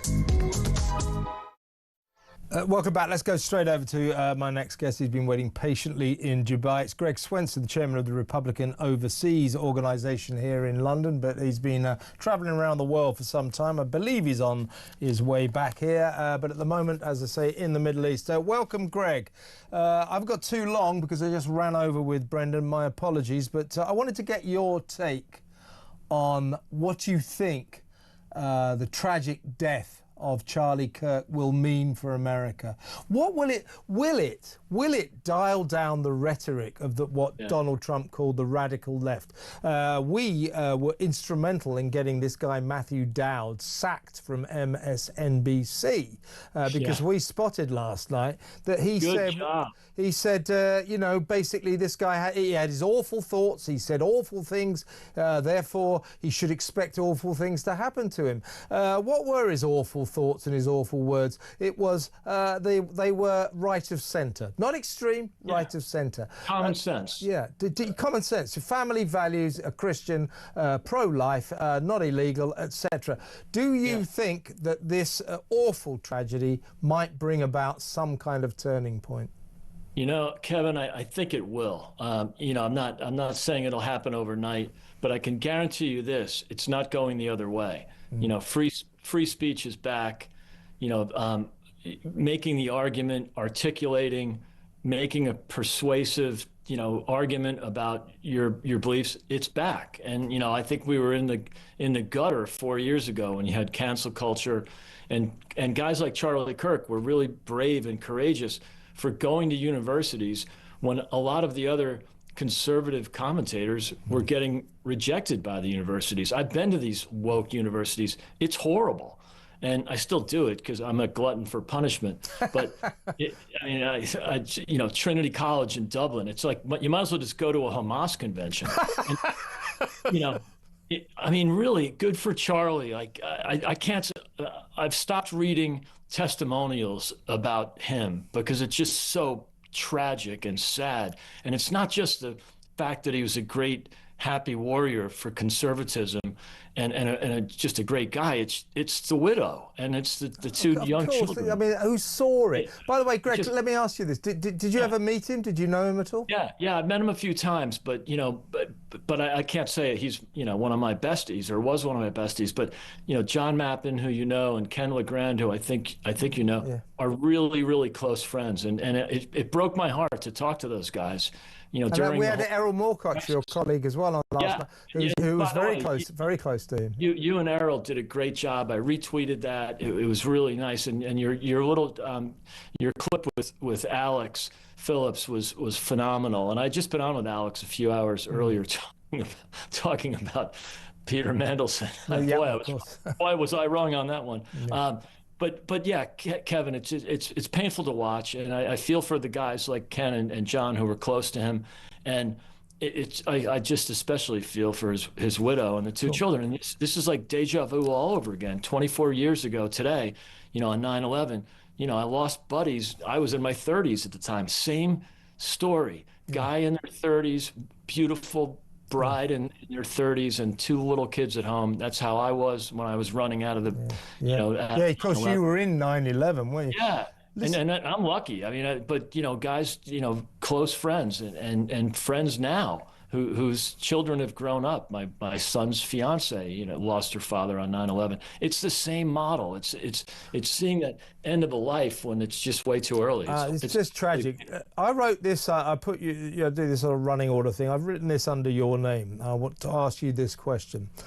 And I'm not exonerating the right. You know, in the political arena, people call each other names. People try to take each other down. Sometimes there are low blows. But it does seem that while the right, sure, they'll insult the left. Donald Trump, I give you Donald Trump, for example. But the left, when they insult the right, they start calling us Nazis and fascists, the new Adolf Hitler. So I've written down as a question for you, why does the American left's only response to their political rivals on the right seemed to be to try to shoot them dead. Yeah. I mean, whether it's, literally or figuratively. I mean, I had some idiot on Twitter the other day say, another, Greg Swenson was wearing eyeliner and makeup. Like, not true. Don't do that when I do Zoom from home. I mean, it's just obscene, Yeah. And you should try it, mate.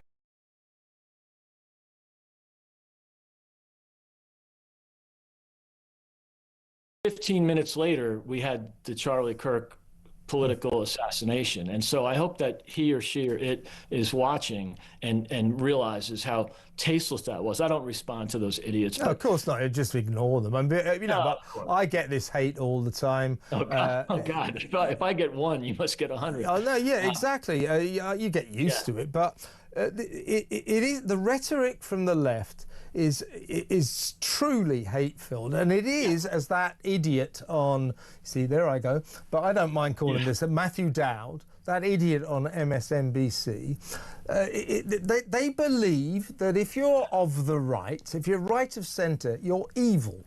Yeah, that's exactly what they say. Your thoughts and your words are awful. You are like Adolf Hitler. This is ridiculous. Yes, I don't, it's not, okay, I disagree with you, or I think you're wrong. Mm-hmm. Okay, I can live with that. But you're evil, and you're a Nazi, you're a fascist, you're a, genocidal maniac. I mean, it's just obscene. And I'm sure, we all get that, but Charlie Kirk got a lot of it.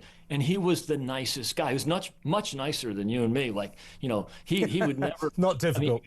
He would no. The bar is low, but I want to be as nice as him. I just again I stopped reading the testimonials because they're just so nice, and again it reminds me of 24 years ago, and I think look, these people, they have to dial it down, the lunatics on the left, and it's not the whole Democratic Party. I was forced to watch CNN yesterday, Kevin. Oh my God. It's all they had in my hotel, and happening in real time. So, I felt like I really needed to be in touch.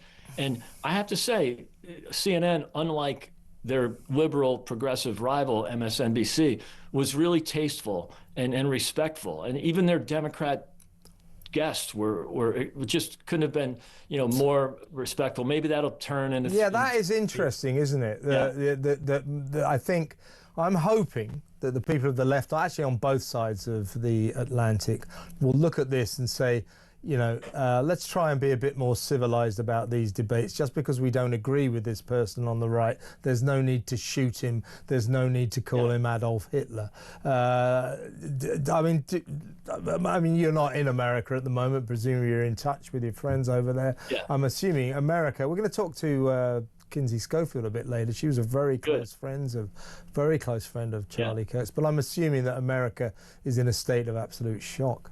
It really is. I mean, I was obviously on the phone all night last night. I was either on TV or on the phone with my daughter, who is a huge Charlie Kirk fan. The women, young women like my daughter, who are 24 and extremely conservative, and were conservative long before Charlie Kirk, they felt liberated by Charlie Kirk, because, okay, he might have swung a lot of former liberals or young people that didn't know any better to be conservatives, but there were a group of young people, again, like my daughter, who already were really conservative, both in their lifestyle and their beliefs, and their religion, their faith, and yet they couldn't out themselves. They were in the closet. Yeah, he made it acceptable for young people to admit to their traditional values. You're absolutely right. Permission. Yeah, listen, Greg, when are you coming back to London? When are you getting back? Saturday morning. Let's hook up. I've got to go now, but really good to talk to you. Thank you so much for your time, mate. Thanks for having me, Kevin. See you at the weekend. That's Greg Swenson from the Republican Overseas Organisation. When we get back, we'll take a break from Charlie Kirk and Peter Mandelson, and we'll talk about Gary Lineker, who extraordinarily has just won. He's been voted the best TV presenter at the National Television Awards. This after he was forced to leave the BBC early in an anti-Semitic scandal, in anti-Semitic disgrace. Why is he winning this? This is ridiculous. We'll talk about that next. Stay tuned.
when there's always sort of something lurking in the background from, how can they just go, right, it's just like a father and son meeting, there's been some bad blood, how do we then just sort of get it out in the open? And that's what is needed. But and it is probably a relief that actually there's no Meghan lurking in the back, when he goes back to his hotel tonight. Okay, he might get on the phone to her and talk to her about it, but hopefully that's where it will end.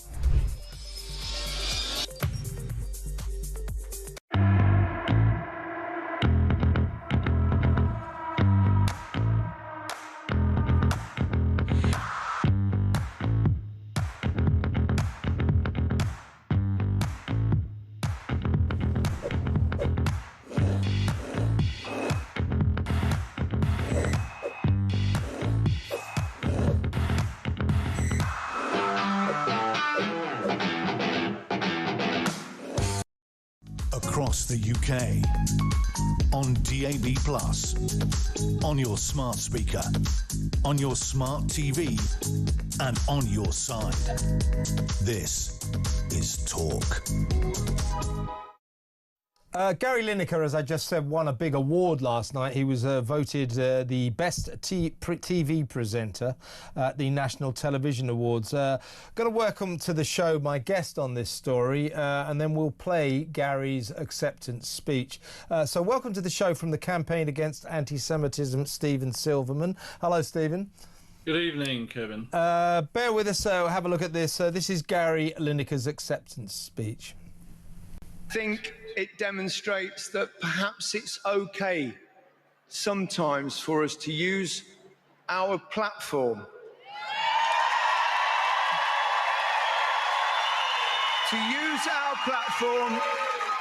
to speak up on behalf of those who have no voice.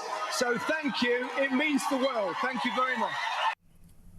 Excuse me, Stephen, I want to be sick. Now, it's important to stress that the National Television Awards are the one award ceremony where the viewers, the public, vote the winners. So it's not kind of TV luminaries making this decision. So this is the public have decided that for the first time in 23 years, Ant and Dec every year win collectively the Best TV Presenter Award. It's a bit of a joke in the industry. In fact, it's not technically true. I think about 14 years ago, Harry Hill beat them one year. But pretty much they've won it every year since this award ceremony started. So quite extraordinary that Gary Lineker won last night. And there he is alluding to his bold use of social media to speak out about Israel, etc., which of course he has obsessively done in a recent interview. Now, my point is, why has this guy won this award when he was forced to leave the BBC early in anti-Semitic shame? He posted a tweet, or he liked a tweet that was blatantly, disgustingly anti-Semitic, using the rat image to depict Jewish people, a well-known old derogatory image that has been used through the ages. He said he didn't know what that was about. I'm not sure I believe him. Anyway, that's what he did, so he had to leave early because of that. He left the BBC early in an anti-Semitic scandal. Here he is now winning this award, now saying, I use my platform, and blah, blah, blah. Recently, he gave an interview to a friend of mine, and it was in a publication called The New World, used to be called The New European. And he said, it's big on the front page, that I am not anti-Semitic, I'm anti-killing children. And I tweeted that and said, yes, of course, because you were so vocal, weren't you, after October the 7th, when all those Jewish children were killed. Oh, wait a minute, you didn't say a damn word then. Do you see what I'm getting at? Why is this guy being honoured like this? This highlights some very disturbing things, not only with regard to Gary Lineker, but I think about society in general. Yeah. That he was able to win this award, and that even more remarkably, ITV has just given him a plum job as the host of a new game show. I think sends a very clear message. Look, I'm sure Gary Lineker has got hidden depths. but I'm willing to Hidden bet shallows, I think.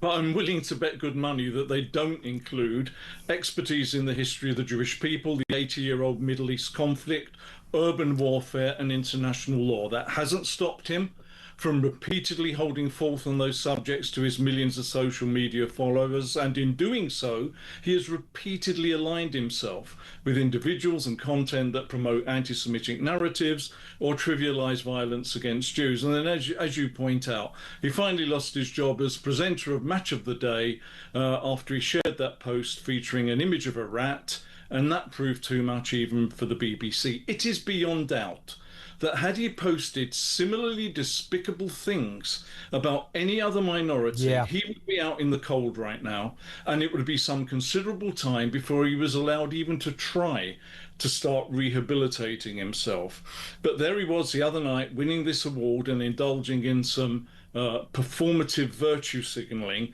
telling the audience that, you know, winning a TV award demonstrates that it's okay for us to use our platform to speak up on behalf of those who have no voice. Well, Gary, you know, as you say, Kevin, I'm happy to be stand corrected if I'm wrong, but I haven't seen any sign of him having spoken up for the voiceless Jewish victims of the October 7th atrocity. What he has done, however, he has repeatedly slandered, denigrated, and demonized the Jewish state for trying to ensure that Hamas's promise to repeat that horror over and over again can never be fulfilled, while at the same time trying to rescue over 200 hostages that Hamas had kidnapped into Gaza and was brutalizing in appalling conditions. The hypocrisy and the sanctimony is sickening.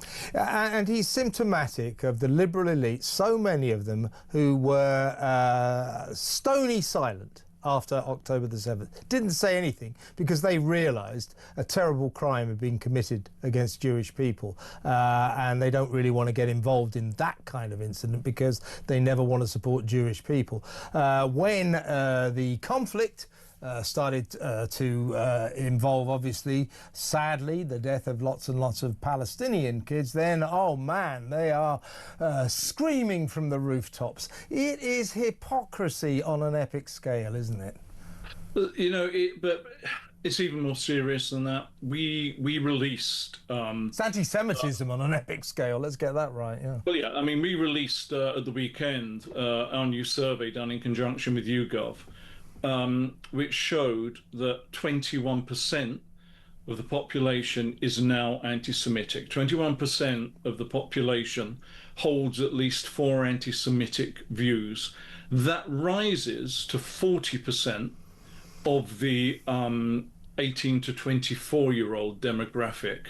You know, and people like Gary Lineker, who spread these things to millions and millions of followers on social media, where people are actually getting their information about what's going on in small chunks that are put out there by bad actors and will never go and check it. You know, it feeds directly into this growth in anti-Semitism. We are in a really serious situation right now in this country. Extremism has taken hold in a way in which I think we never foresaw would be possible. And unless, you know, people like Gary Lineker start to learn the error of their ways and just shut up about this because they have no expertise or knowledge in the matter. Nobody likes the sight of dead children.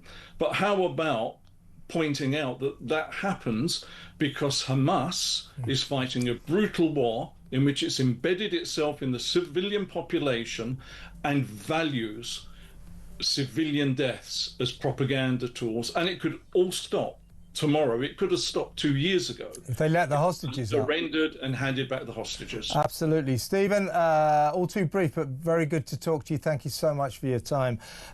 Strong words there from Stephen Silverman. I couldn't agree with him more. The campaign against anti-Semitism, you know, we wish it well, but their anti-Semitism is on the rise. And Gary Lineker, you know, if you care so much about children being killed, why didn't you say anything, a word after October the 7th when Jewish children were killed. Why? Why? Let us know, please. Next up, it's Kinsey Schofield, live from Los Angeles, the Royals and her friendship with Charlie Kirk. Stay tuned.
Across the UK, on DAB+, on your smart speaker, on your smart TV, and on your side.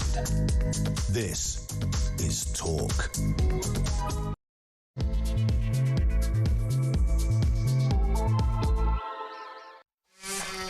Welcome back. I'm probably not supposed to do this, but in that news bulletin, Charlie Kirk was referred to as a far-right influencer. He was not far-right. Just because someone is a Republican, right-wing, a believer in traditional values, a Christian, pro-life, does not make them far right. We've got to stop calling everybody who is right of centre far right. It's just ridiculous. And it's a slur on a man who was shot dead yesterday in the most shocking circumstances, purely for sitting there and indulging or involving himself in a political debate. He's not far right. He's not far right. Got that? God, that makes me angry. I'm probably, as I say, I'll probably get in trouble for that, but sometimes you have to say what you think, folks, don't you?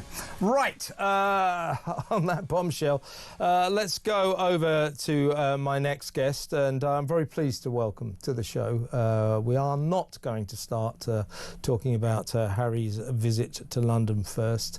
I need to talk to Kinsey Schofield about her friendship with Charlie Kirk. Now, last night, we tried to get hold of Kinsey because we knew she was close friends with Charlie, and understandably she was too distraught to talk, and very bravely she's agreed to come on tonight. So Kinsey, thank you very much.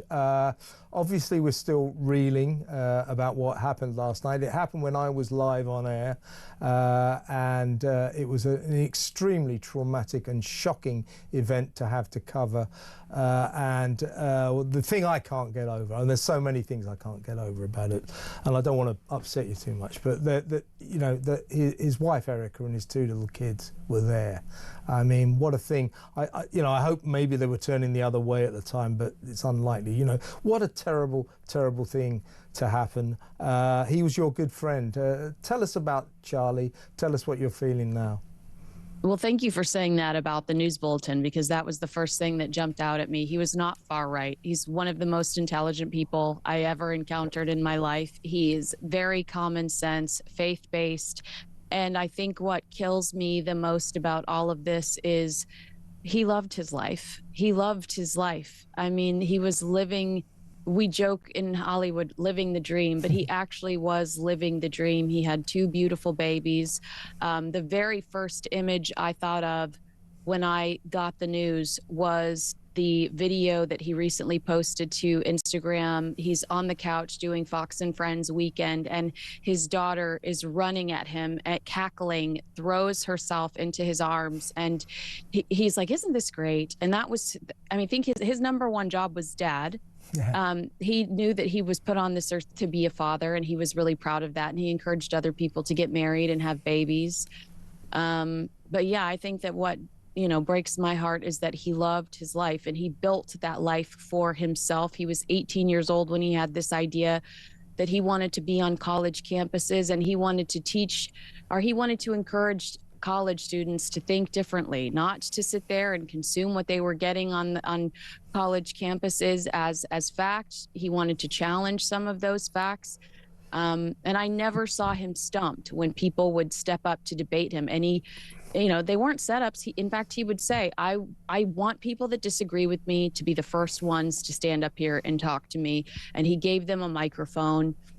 He never tried to silence his critics. And so that's why I think this is just so utterly devastating. I mean, a good boy. He's such a good boy. That is devastating for you, obviously. You're a good friend of his. I think it's devastating for America. Just spoke to Greg Swenson, our mutual friend. He's actually in Dubai at the moment, so he's not involved in the actual American reaction to what's going on because he's not in the country. Can you try to sum up how America is feeling today, how it has reacted to this awful event yesterday? It's hard to take my own feelings out. I mean, like, yesterday I just felt heavy and sick. I imagine, I mean, I've seen some of the other reactions. I've avoided social media because I don't want to see that video. The multiple videos that I know exist. He has 2 young children that will one day have access to the internet. So screw anyone that is sharing that video. Yeah, agreed.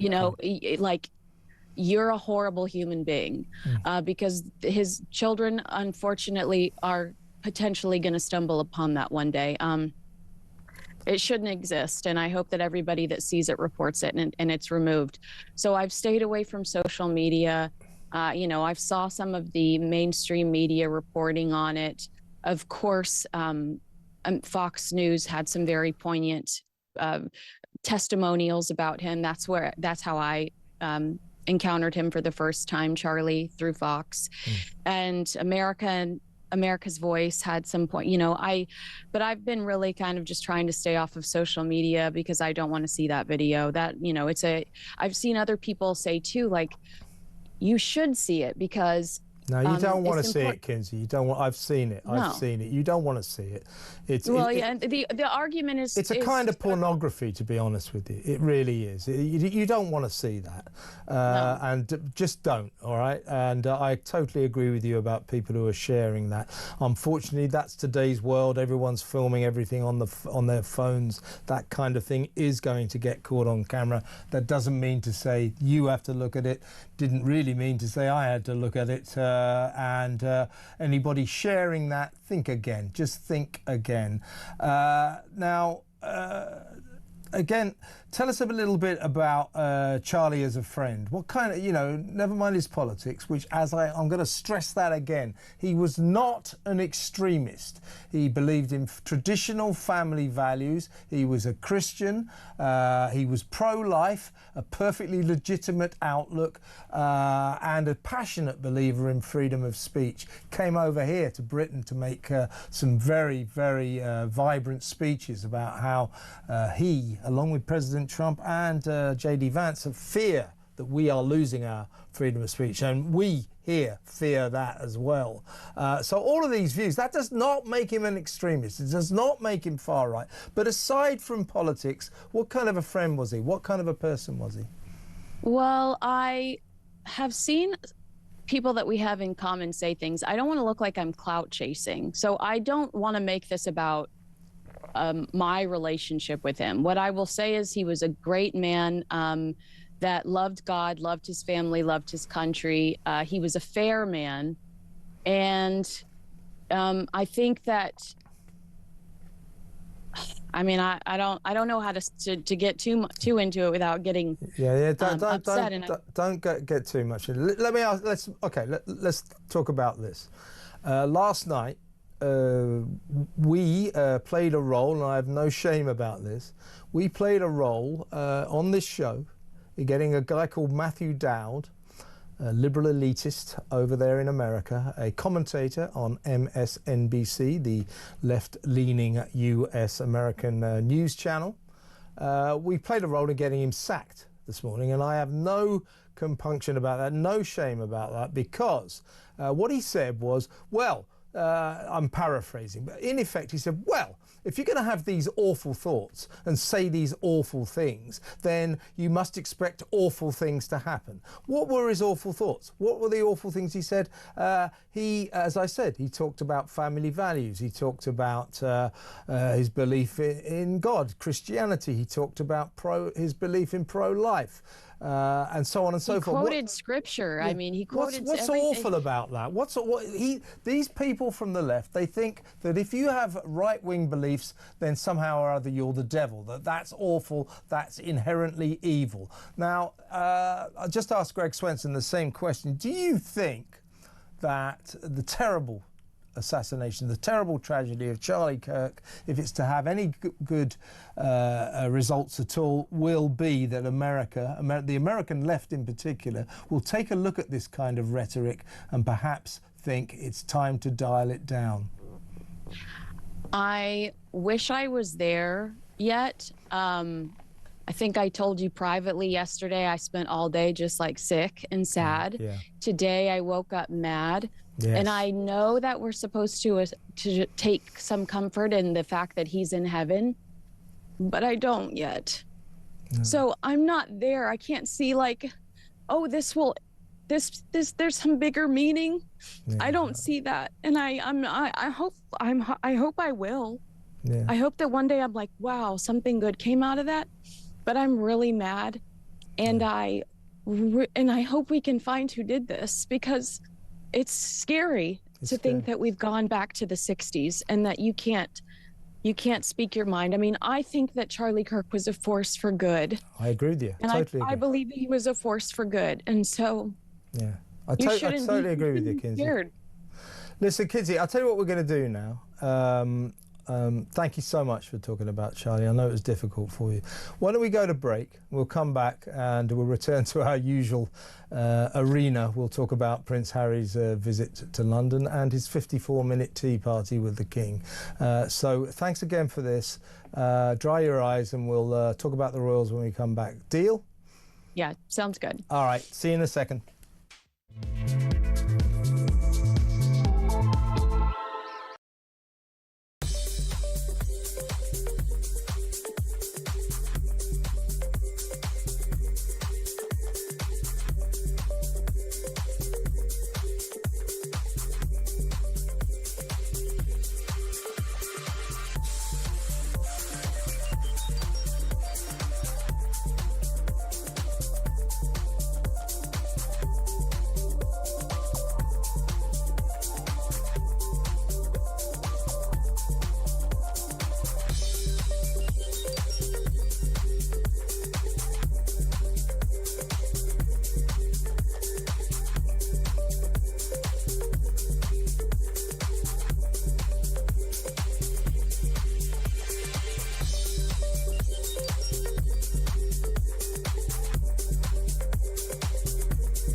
you know when there's always sort of something lurking in the background from, how can they just go, right, it's just like a father and son meeting, there's been some bad blood, how do we then just sort of get it out in the open? And that's what is needed. But and it is probably a relief that actually there's no Meghan lurking in the back, when he goes back to his hotel tonight. Okay, he might get on the phone to her and talk to her about it, but hopefully that's where it will end.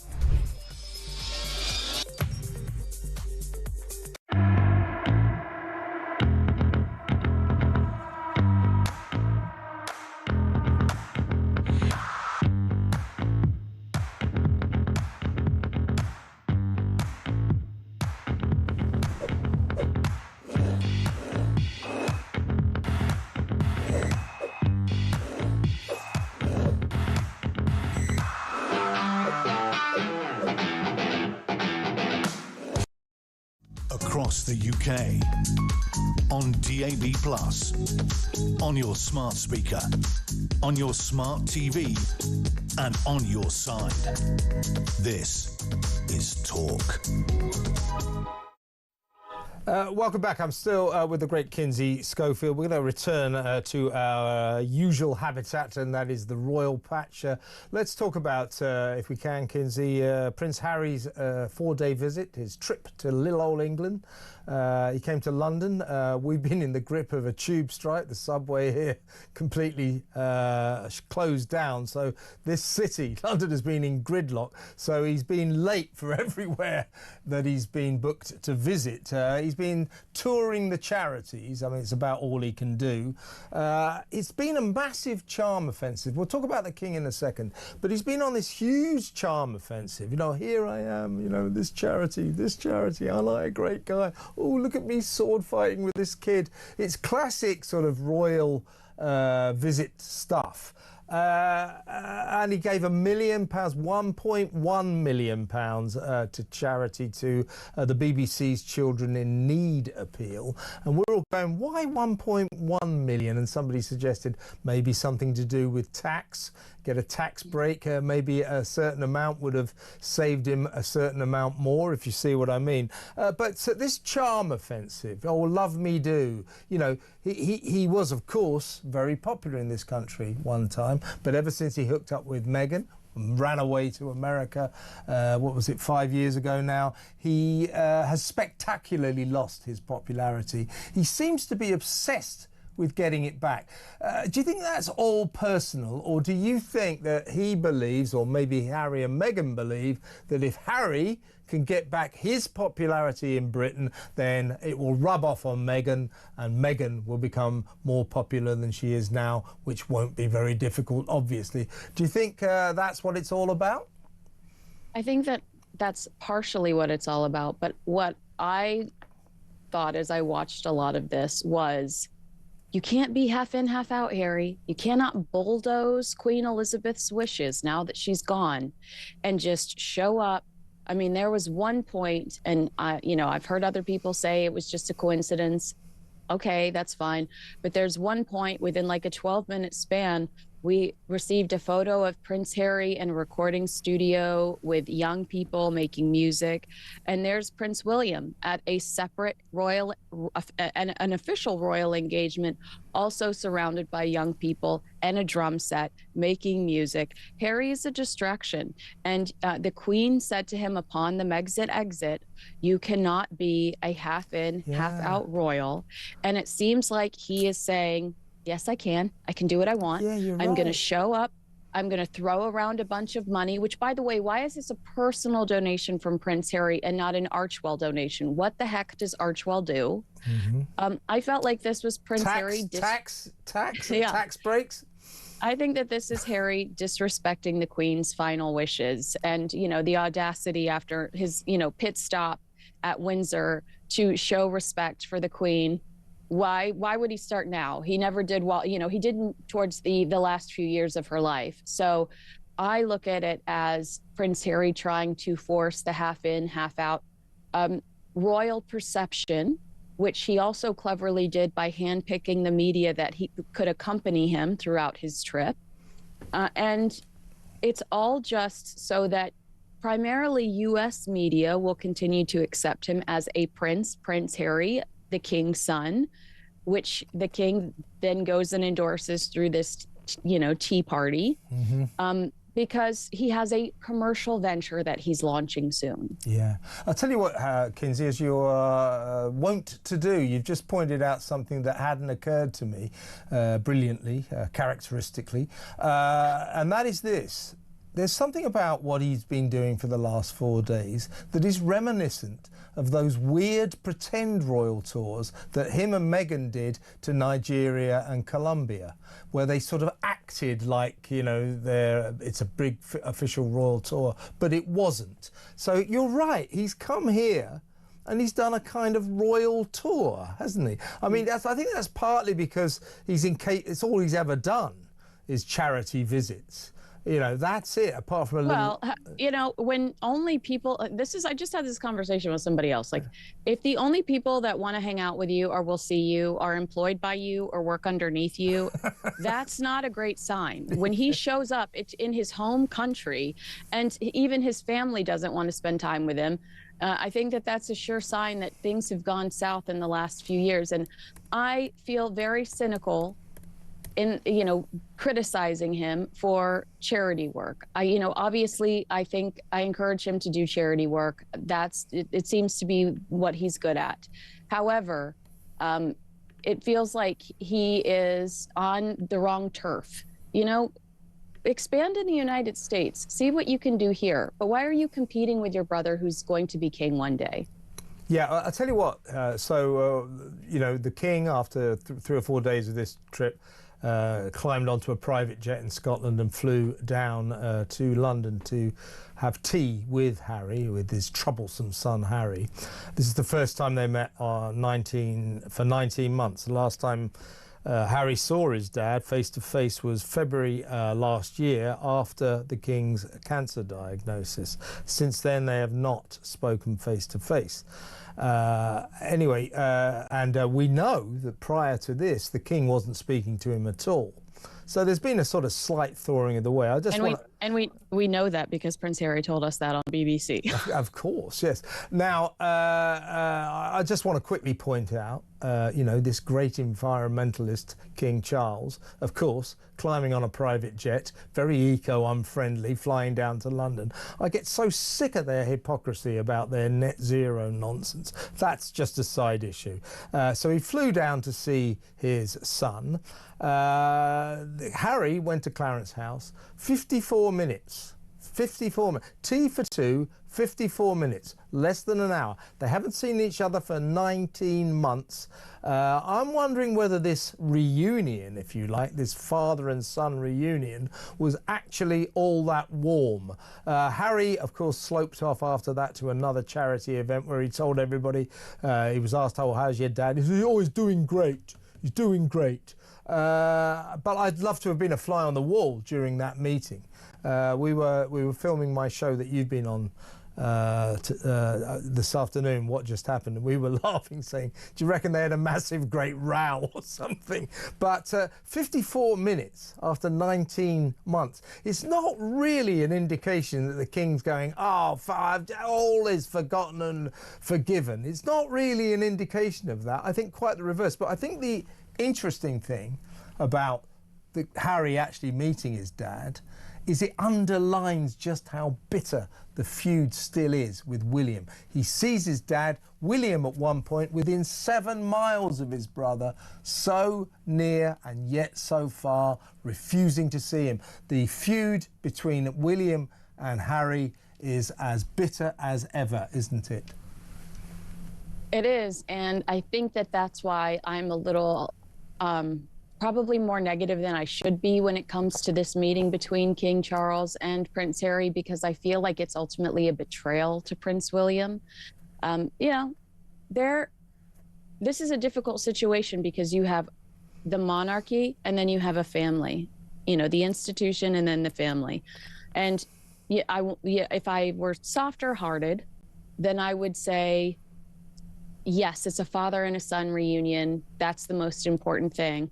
But as a monarchist and somebody that studies the royal family, I worry for the future of the royal family having seen Harry and Meghan's attempt to destroy them for at least 4 out of the 5 years that they've been gone, I find Prince Harry and Meghan Markle to be a liability to the future of the monarchy. And Prince William is the future of the monarchy. And if Prince William says there's no place for him here, I do wish that the king would take that advice or accept that Prince William's nervous and uncomfortable with the situation, and I respect his feelings as well, because it was, you know, who took the biggest hit throughout this process? Go on. It wasn't King Charles. It was Prince William and Catherine, the Princess of Wales. Now, Omen Scobie slides in right before we find out that they have cancer and tells us that the King and Princess of Wales, Catherine, are allegedly the royal racist in Endgame. But Harry and Meghan don't specifically attack King Charles. They do specifically attack Queen Camilla, Prince William, and Catherine, the Princess of Wales.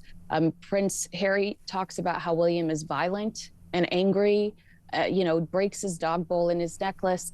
They publish intimate, private messages between Catherine, the Princess of Wales, and Meghan without the princess's permission. And, as all of this chaos is happening, not only are the royal family mourning the loss of both Prince Philip and Queen Elizabeth, but they're slowly discovering that they're incredibly sick. I understand why Prince William has no desire to have a relationship with his brother. His brother brings nothing but negativity and potentially the end of the monarchy. Yeah, and William's fury at his brother is shared by the British people, because he didn't just diss his own family. I mean, that series, the imaginatively titled Netflix series Harry and Meghan, documentary series, it trashed all of us in Britain. It called us a nation of slave drivers, so the people of Britain are furious that he abandoned us, furious that he gave up his royal duties, furious that he went over to America to make a living out of trashing us and his family. And this guy, I mean, arrested development is the term that occurs to me. Immaturity is another one. He thinks that all of that, all of his appalling antics since he ran away to the States, can be evaporated, can be got rid of by a few happy, snappy appearances at charity events. And hey-ho, aren't I great? I gave £1 million to the BBC's Children in Need appeal. I mean, if he thinks that is enough to heal the deep wounds that him and Meghan have inflicted, he's got another thing coming. It's just not enough, is it? I will say that one of the American outlets, the Daily Beast, under their royalist column, wondered, and this is a horrible thing, but wondered if Prince Harry is trying to get a settlement or trying to just arrange what he can with King Charles, in the worst case scenario. Any chance we can reopen the Bank of Dad? That may be 100%, because they know that once King William is King William, that they're done, that they're completely cut off. Yes. So the Daily, Tom Sykes of the Daily Beast said, was that a settlement meeting? Does Prince Harry want to see his dad to say, what can I get out of you before, I lose the opportunity? Yeah, exactly right. Yes, the King, of course, famously once complaining about Harry, I'm not an ATM machine. And cynics like me speculating that this meeting yesterday is all part of Harry's campaign, as I said, to try and reopen the Bank of Dad. But let me ask you this, Kinsey. What am I talking about here? Golden and fragrant, with a lively zest that lingers and a refined sweetness. What am I talking about? I'll tell you what I'm talking about. Bloody marmalade. Yeah. Marmalade. Talk about over the top. This is the new exciting range of marmalade that you can get on As Ever, Meghan's brand and her online shop, as it were. More and more speculation. By the way, it's the first ever As Ever product not to immediately sell out. It could be because it's $9 a jar. That might sort of put a lot of people off buying what usually would would be about $2 a jar. But anyway, more and more speculation now that, as ever, is an incredibly, we talked about this the other day, just a baffling business. I mean, I keep saying it, but I'm going to say it until I'm blue in the face. Who the hell wants to spend $9 on a jar of marmalade, $14 on a jar of pretend scam jam, $14 on cookie dough, $100, $120 with packaging on 3 bottles of average rosé? You know, this is astronomically overpriced, very mundane domestic products that you can get a lot cheaper in 7-Eleven, not next door. What, you know, how is it, who the hell is buying this stuff, if anyone? Well, I think that that's a really great point to bring up. Meghan Markle, it seems like she skipped a few steps. And it's like you've had 4 years at least to figure this out. You were locked in your house for 2 years during COVID. Why didn't you strategize then?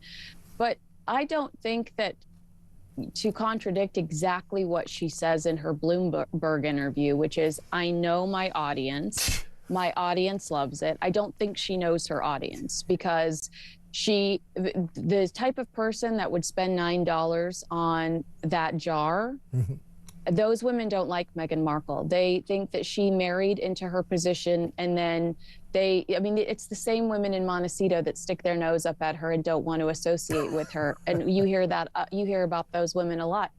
They think she married into her lifestyle and then proceeded to try to destroy the institution that gave her that platform. Yeah. So no, they're not going to pander and buy $9 marmalade from her, because they just think she's very ungrateful and destructive, and she is new money trying to act like old money, and they don't have time for it. Yeah, and incredibly, she actually recently described what she thinks is her sort of central customer of 14-year-old girls. 14-year-old, well, they'd have to be very, very wealthy 14-year-old girls, wouldn't they? I hate to break it to Meghan Markle, but 14-year-old girls are rewinding episode 10 of The Summer I Turned Pretty for the 14th time, watching their Team Conrad. They have no idea about this woman's nasty marmalade, and it's not a concern for them. They're sitting there on the couch watching Oreos, in love with Conrad Fisher. So no, 14-year-old girls, they're not. Meghan Markle is not on their radar. And if that is truly who you're trying to attract, then that show is completely unappealing as well. Her with Love Meghan, I mean, nothing makes sense. By the way, the second series really bombed, didn't it? I mean, it was even worse than the first series. What are Netflix playing at? I don't think we're giving enough credit to morbid curiosity and the TikTokers that just want to make a parody. The first season was a success because people were like, marginal success. Hit the top 10. It was 383 at the end of the day, but they initially hit the top 10 because people were like, what could she possibly novelty value. What could she possibly do to turn this around? I'm going to watch it because I'm going to parody it on Instagram. People were buying products because they wanted to try it on YouTube and vomit immediately on air for clicks. I mean, there's a lack of interest in her. I think that people are just kind of growing numb to her, and that is the worst case scenario for Meghan Markle. What will she do now to try to garner some legitimate interest? She's going to have to shock people, and she will do it, because if we've seen anything over the last 5 years, she's willing to relentlessly reinvent herself. Totally agree with you. Listen, Kinsey, really good to talk to you. So sorry for your loss, and thank you for talking to me about Charlie Kirk. And stay strong. All right, and I know you're not going to be around on Monday, but we'll talk this time next week. All the best, Kinsey. Thank you so much. Kinsey Schofield there, the host of Kinsey Schofield Unfiltered. Good to talk to her about the Royals, as always, but also very brave of her to talk. You could see just how upset she is. I mean, Charlie wasn't just a friend; he was a very close friend. So our condolences, obviously, to Charlie and his family, and obviously to Kinsey as well. Let's go to break now. When we come back, it's time for your calls, your messages, your WhatsApp voice notes. So stick around.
across the UK, on DAB+, on your smart speaker, on your smart TV, and on your side.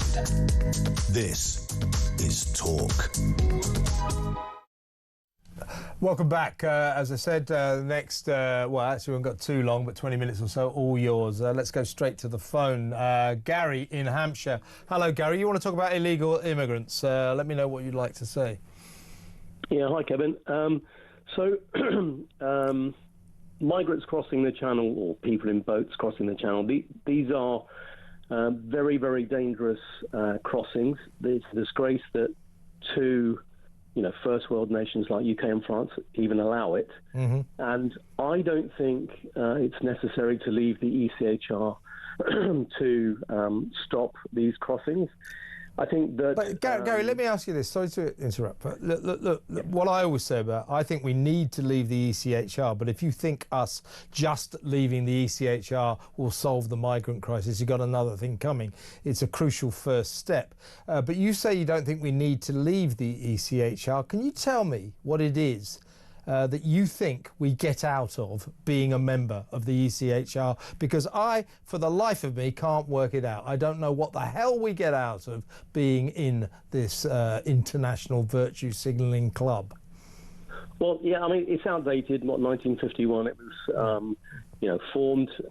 It doesn't provide solutions to the challenges that nations face today with migration. So you think we should leave it, or you just said you don't think we need to? What's the point of staying in an organisation, in a foreign court, if you like, that can override our sovereign decisions? What is the point of us staying in that organisation when the only thing we get out of it is that it can override our national decisions? What's the point of it? Well, probably none at all, but hear me out. So why stay in it? Okay, that's not my point. My point is that we don't need to leave it to stop the boats. I think we absolutely do. Unless we just ignore what it... most nations ignore the ECHR, we don't. Right, listen. So these crossings are dangerous.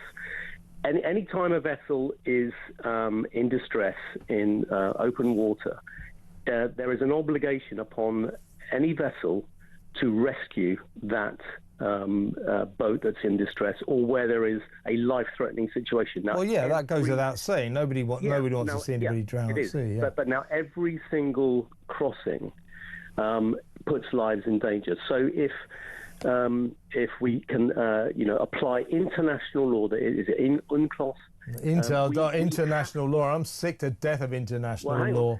So we have an obligation as a nation to rescue those. Well, yeah, but that's an emergency. But why do you think we don't need to leave the ECHR? Well, I'm telling you now. So before these boats leave French territorial waters, they're still in France. They are in peril. We don't need French permission to go and rescue those boats. We can do it. In fact, we have an obligation to do it, a legal obligation. What, into French water?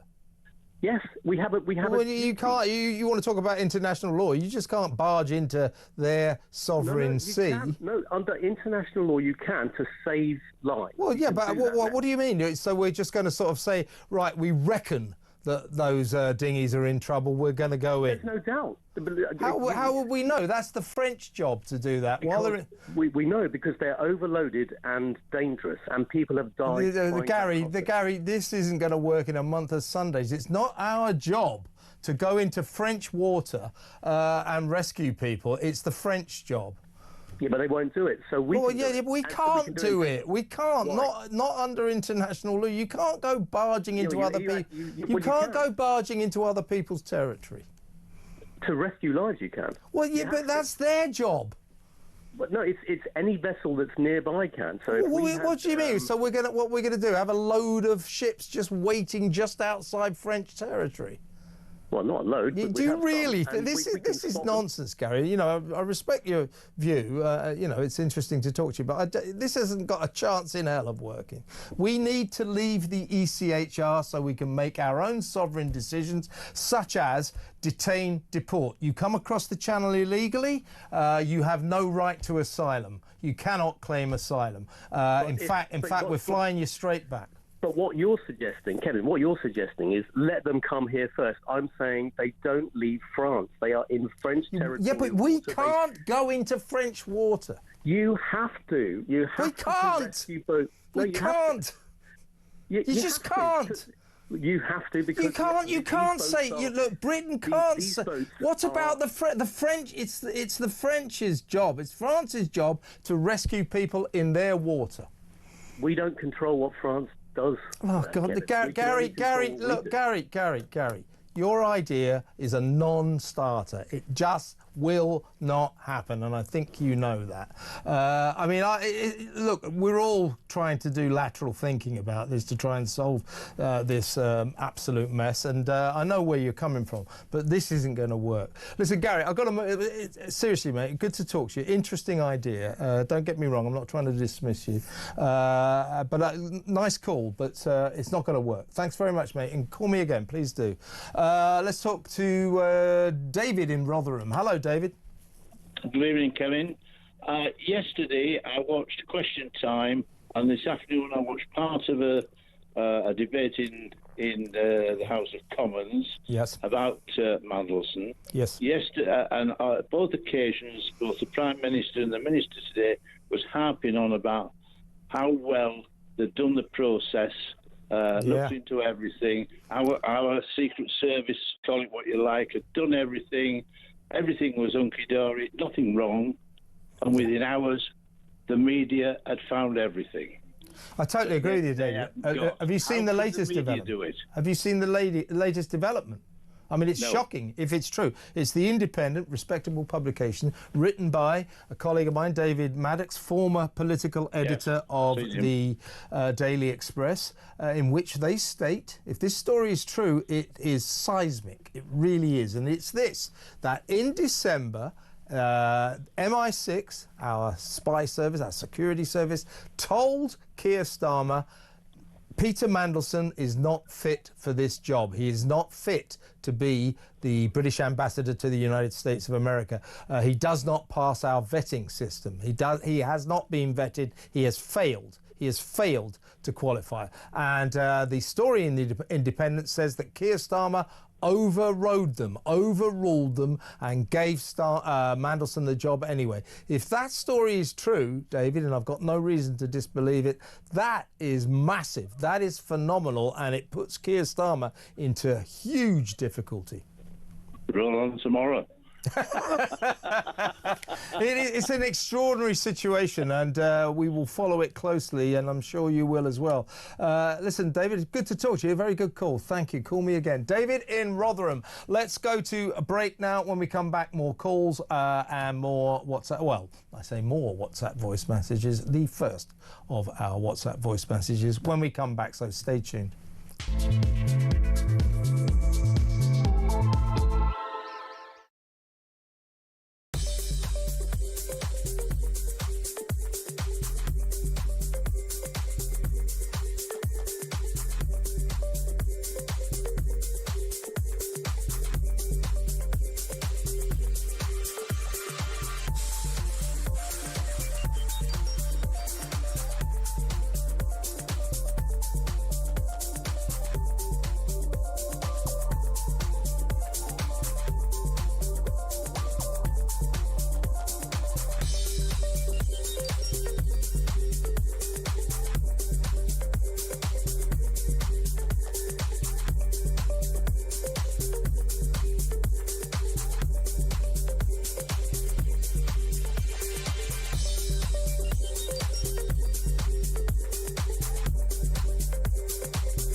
because unfortunately this morning we're not going to be having a laugh because we're going to be thinking about what happened last night, which was so horrible. I don't even know where to begin. Charlie Kirk, a right-wing polemicist, I suppose you might say, a bloke who started Turning Point in America, a guy who was, to all intents and purposes, just a very interesting thinker, a very interesting, argumentative type of person.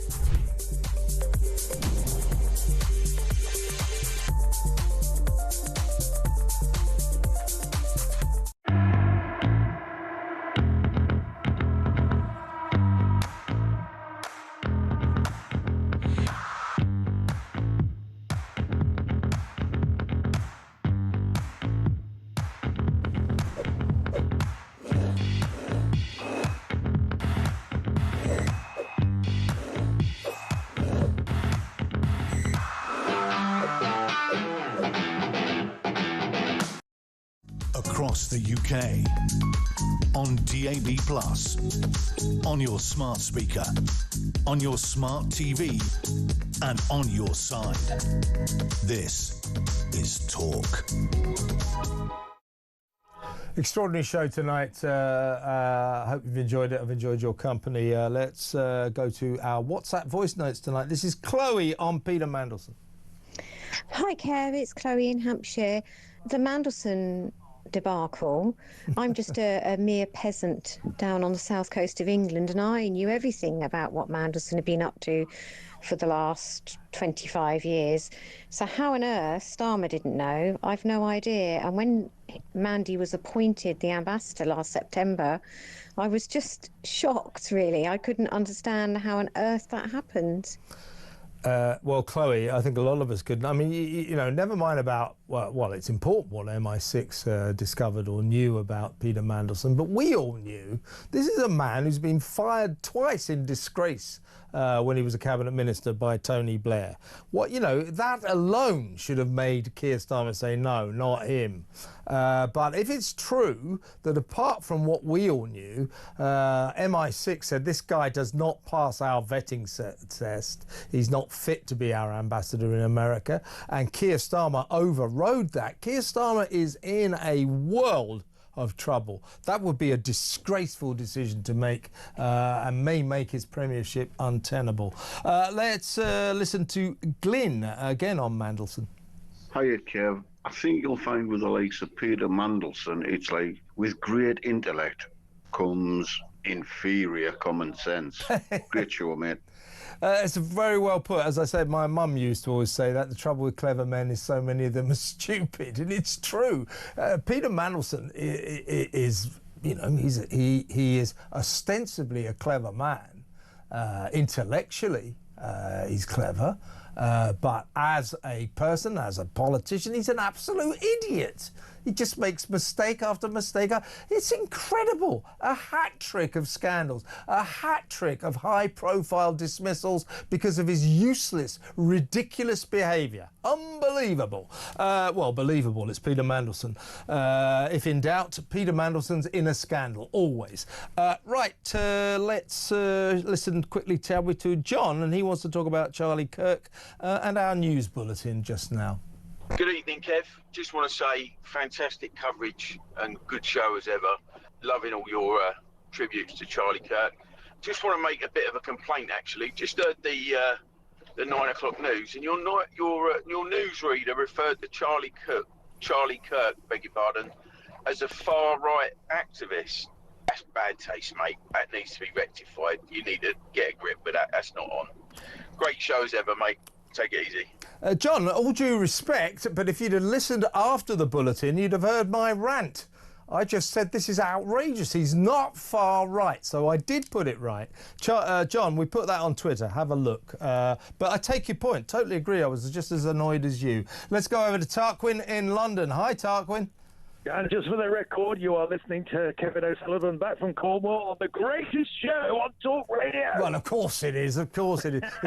Put it this way. It's been a good show tonight. Yes, it has. It has. No, you've done very well. Of course, it's very serious times. I try not to jest. I just wanted to just embellish a little bit more on what you said and also pick into your journalistic brain and what you know about. the whole Mandelson thing, MI6. What's the procedure, from your knowledge, Kevin, as a journalist, when you get like the matters of Official Secrets Act territory, House of Commons Select Committee on Intelligence? Where does this sit in that whole zone of whereby democracy vis-a-vis security and national security issues? Where are we in all of that whole jigsaw? Tarquin, you're in very interesting territory here. I mean, you know, what did MI or do MI6 know things that even we don't know? But you know, with Mandelson, as I keep saying, look, the fact that twice he's been fired in scandal by Tony Blair, that should have been enough to say this guy isn't up to the job. He can't be our man in Washington. And then this Epstein stuff has emerged. Frankly, I believe MI6, they are pretty good, you know, our security services. They knew about it. They told Starmer. They're saying tonight, I mean, as I say, I'm only reporting what The Independent is reporting. David Maddox, former Daily Express political editor, what he's reporting. He's saying MI6 warned Keir Starmer that Peter Mandelson has not passed their vetting test. Of course, Starmer yesterday said the procedure was fully followed and, you know, my full approval, my full competence. Well, if it looks like the procedure may have been followed, then Keir Starmer dismissed the procedure and said, well, I'm giving him the job anyway. If that's the case, Tuck, he is, as I keep saying, in a world of trouble. So could an MP, when it's in the sovereignty power of an MP, table some sort of motion in the House to say we want to be looked into? And the House. Oh, listen, Kemi Badenoch has already done that, and yes, she has. And let me tell you, there's a lot more to come on this story. Good. I just wanted to. We need to keep the pressure up. We'll keep we alone will keep the pressure up, but so will everybody else. Tuck, as always, great call. Good to talk to you, mate. Keep in touch. Let's just read a couple of messages out. Got a lot of messages about poor Kinsey, you know, when I was talking to her about her good friend Charlie Kirk, and she got rather upset, so we went to break. This is from Ellie in Gosport. She says, please send lots of love to Kinsey. It's so sad to see her so upset. I couldn't agree with you more. And this is from, who's this from? Alex. Alex and family here watching your show tonight. Please send a huge thank you to Kinsey for being so brave to come on to the show. It shows her strength and her friendship to Charlie to compose herself in such an emotional moment. Thank you, Ellie. Thank you, Alex, rather. Sorry. Thank you very much. Rachel says, Kinsey crying made me cry. Please tell her we love her. Yeah, we do, don't we? I got a lot of messages complaining about our bulletin that called Charlie Kirk far right.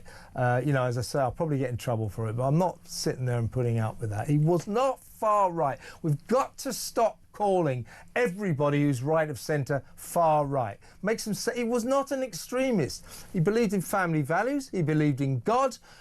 He was pro-life. He was against abortion. That's a perfectly legitimate viewpoint. He was right of centre, not far right. That bulletin depicted him as some kind of extremist. He was certainly not that, and that kind of talk has got to stop. Yeah, well, here you go. Somebody saying I need to message to state my disgust at the slur used in your news broadcast, stating that Charlie Kirk was far right. I'm truly appalled. I was appalled too, and I think I made that clear. I've got so many messages on that.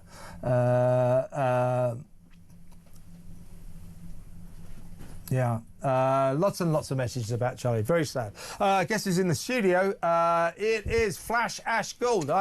Yeah, man, and that's the sort of rhetoric that causes this violence. They're unbelievable, the left. But that was our news bulletin. Unbelievable. Well, is it ours, or do we get it somewhere else? We do get it. Yeah, it does come in from outside. Yeah, so I'm not blaming the people here. No. But I'm disassociating myself from that news bulletin that called Charlie Kirk far right. That is the kind of rhetoric that has to stop. Anyway, what you got, Ash? Well, we've got the Oxford Union president, incumbent, has been accused of celebrating the shooting, writing lol because it's all cool, and Chloe Dobbs is coming on. She's going to call for she's a member of it, she's going to call for him to resign, and if not, then a vote of no confidence. But yeah, what were you saying about MI5? I mean, I said MI6. I said to you earlier, I said they would have both had a chat about him, but that he would have been ignored, and it turns out that's what happened. Story in the Independent now saying that in December, MI6 said to Starmer, you can't give this job to Peter Mandelson. He has not passed our vetting test. Exactly. And Keir Starmer, according to the Independent, overrode them. If that's true, he is in such deep trouble. The reason I said it earlier is because the head of MI6 and MI5 and the head of the FBI have said don't have the Chinese embassy there, whatever you do, and they're being ignored. They don't care about our national security. Look at the Chagos Island. I'm sure MI6 and MI5 would both say don't let undocumented, unvetted males in from terrorist countries. You know, so he's totally ignoring it because of his ideology or other nefarious reasons. And this is it's national security now. He's got to go after all these mistakes and causing this much danger to the public. Yeah, I think Starmer, I mean, the pressure is built. I keep saying, I think his incompetence has reached a peak crisis. Yeah, and also, you know, him saying that, I didn't know until today about Mandelson. This is his plausible denial. This is his lawyer's thing. Is that true, though? No, of course not. But what he does, it's like he doesn't read, he didn't see the tax affairs of, Angela Rayner? And then he uses that as plausible deniability. He doesn't want to see it. But the problem is, Ash, that MI6 are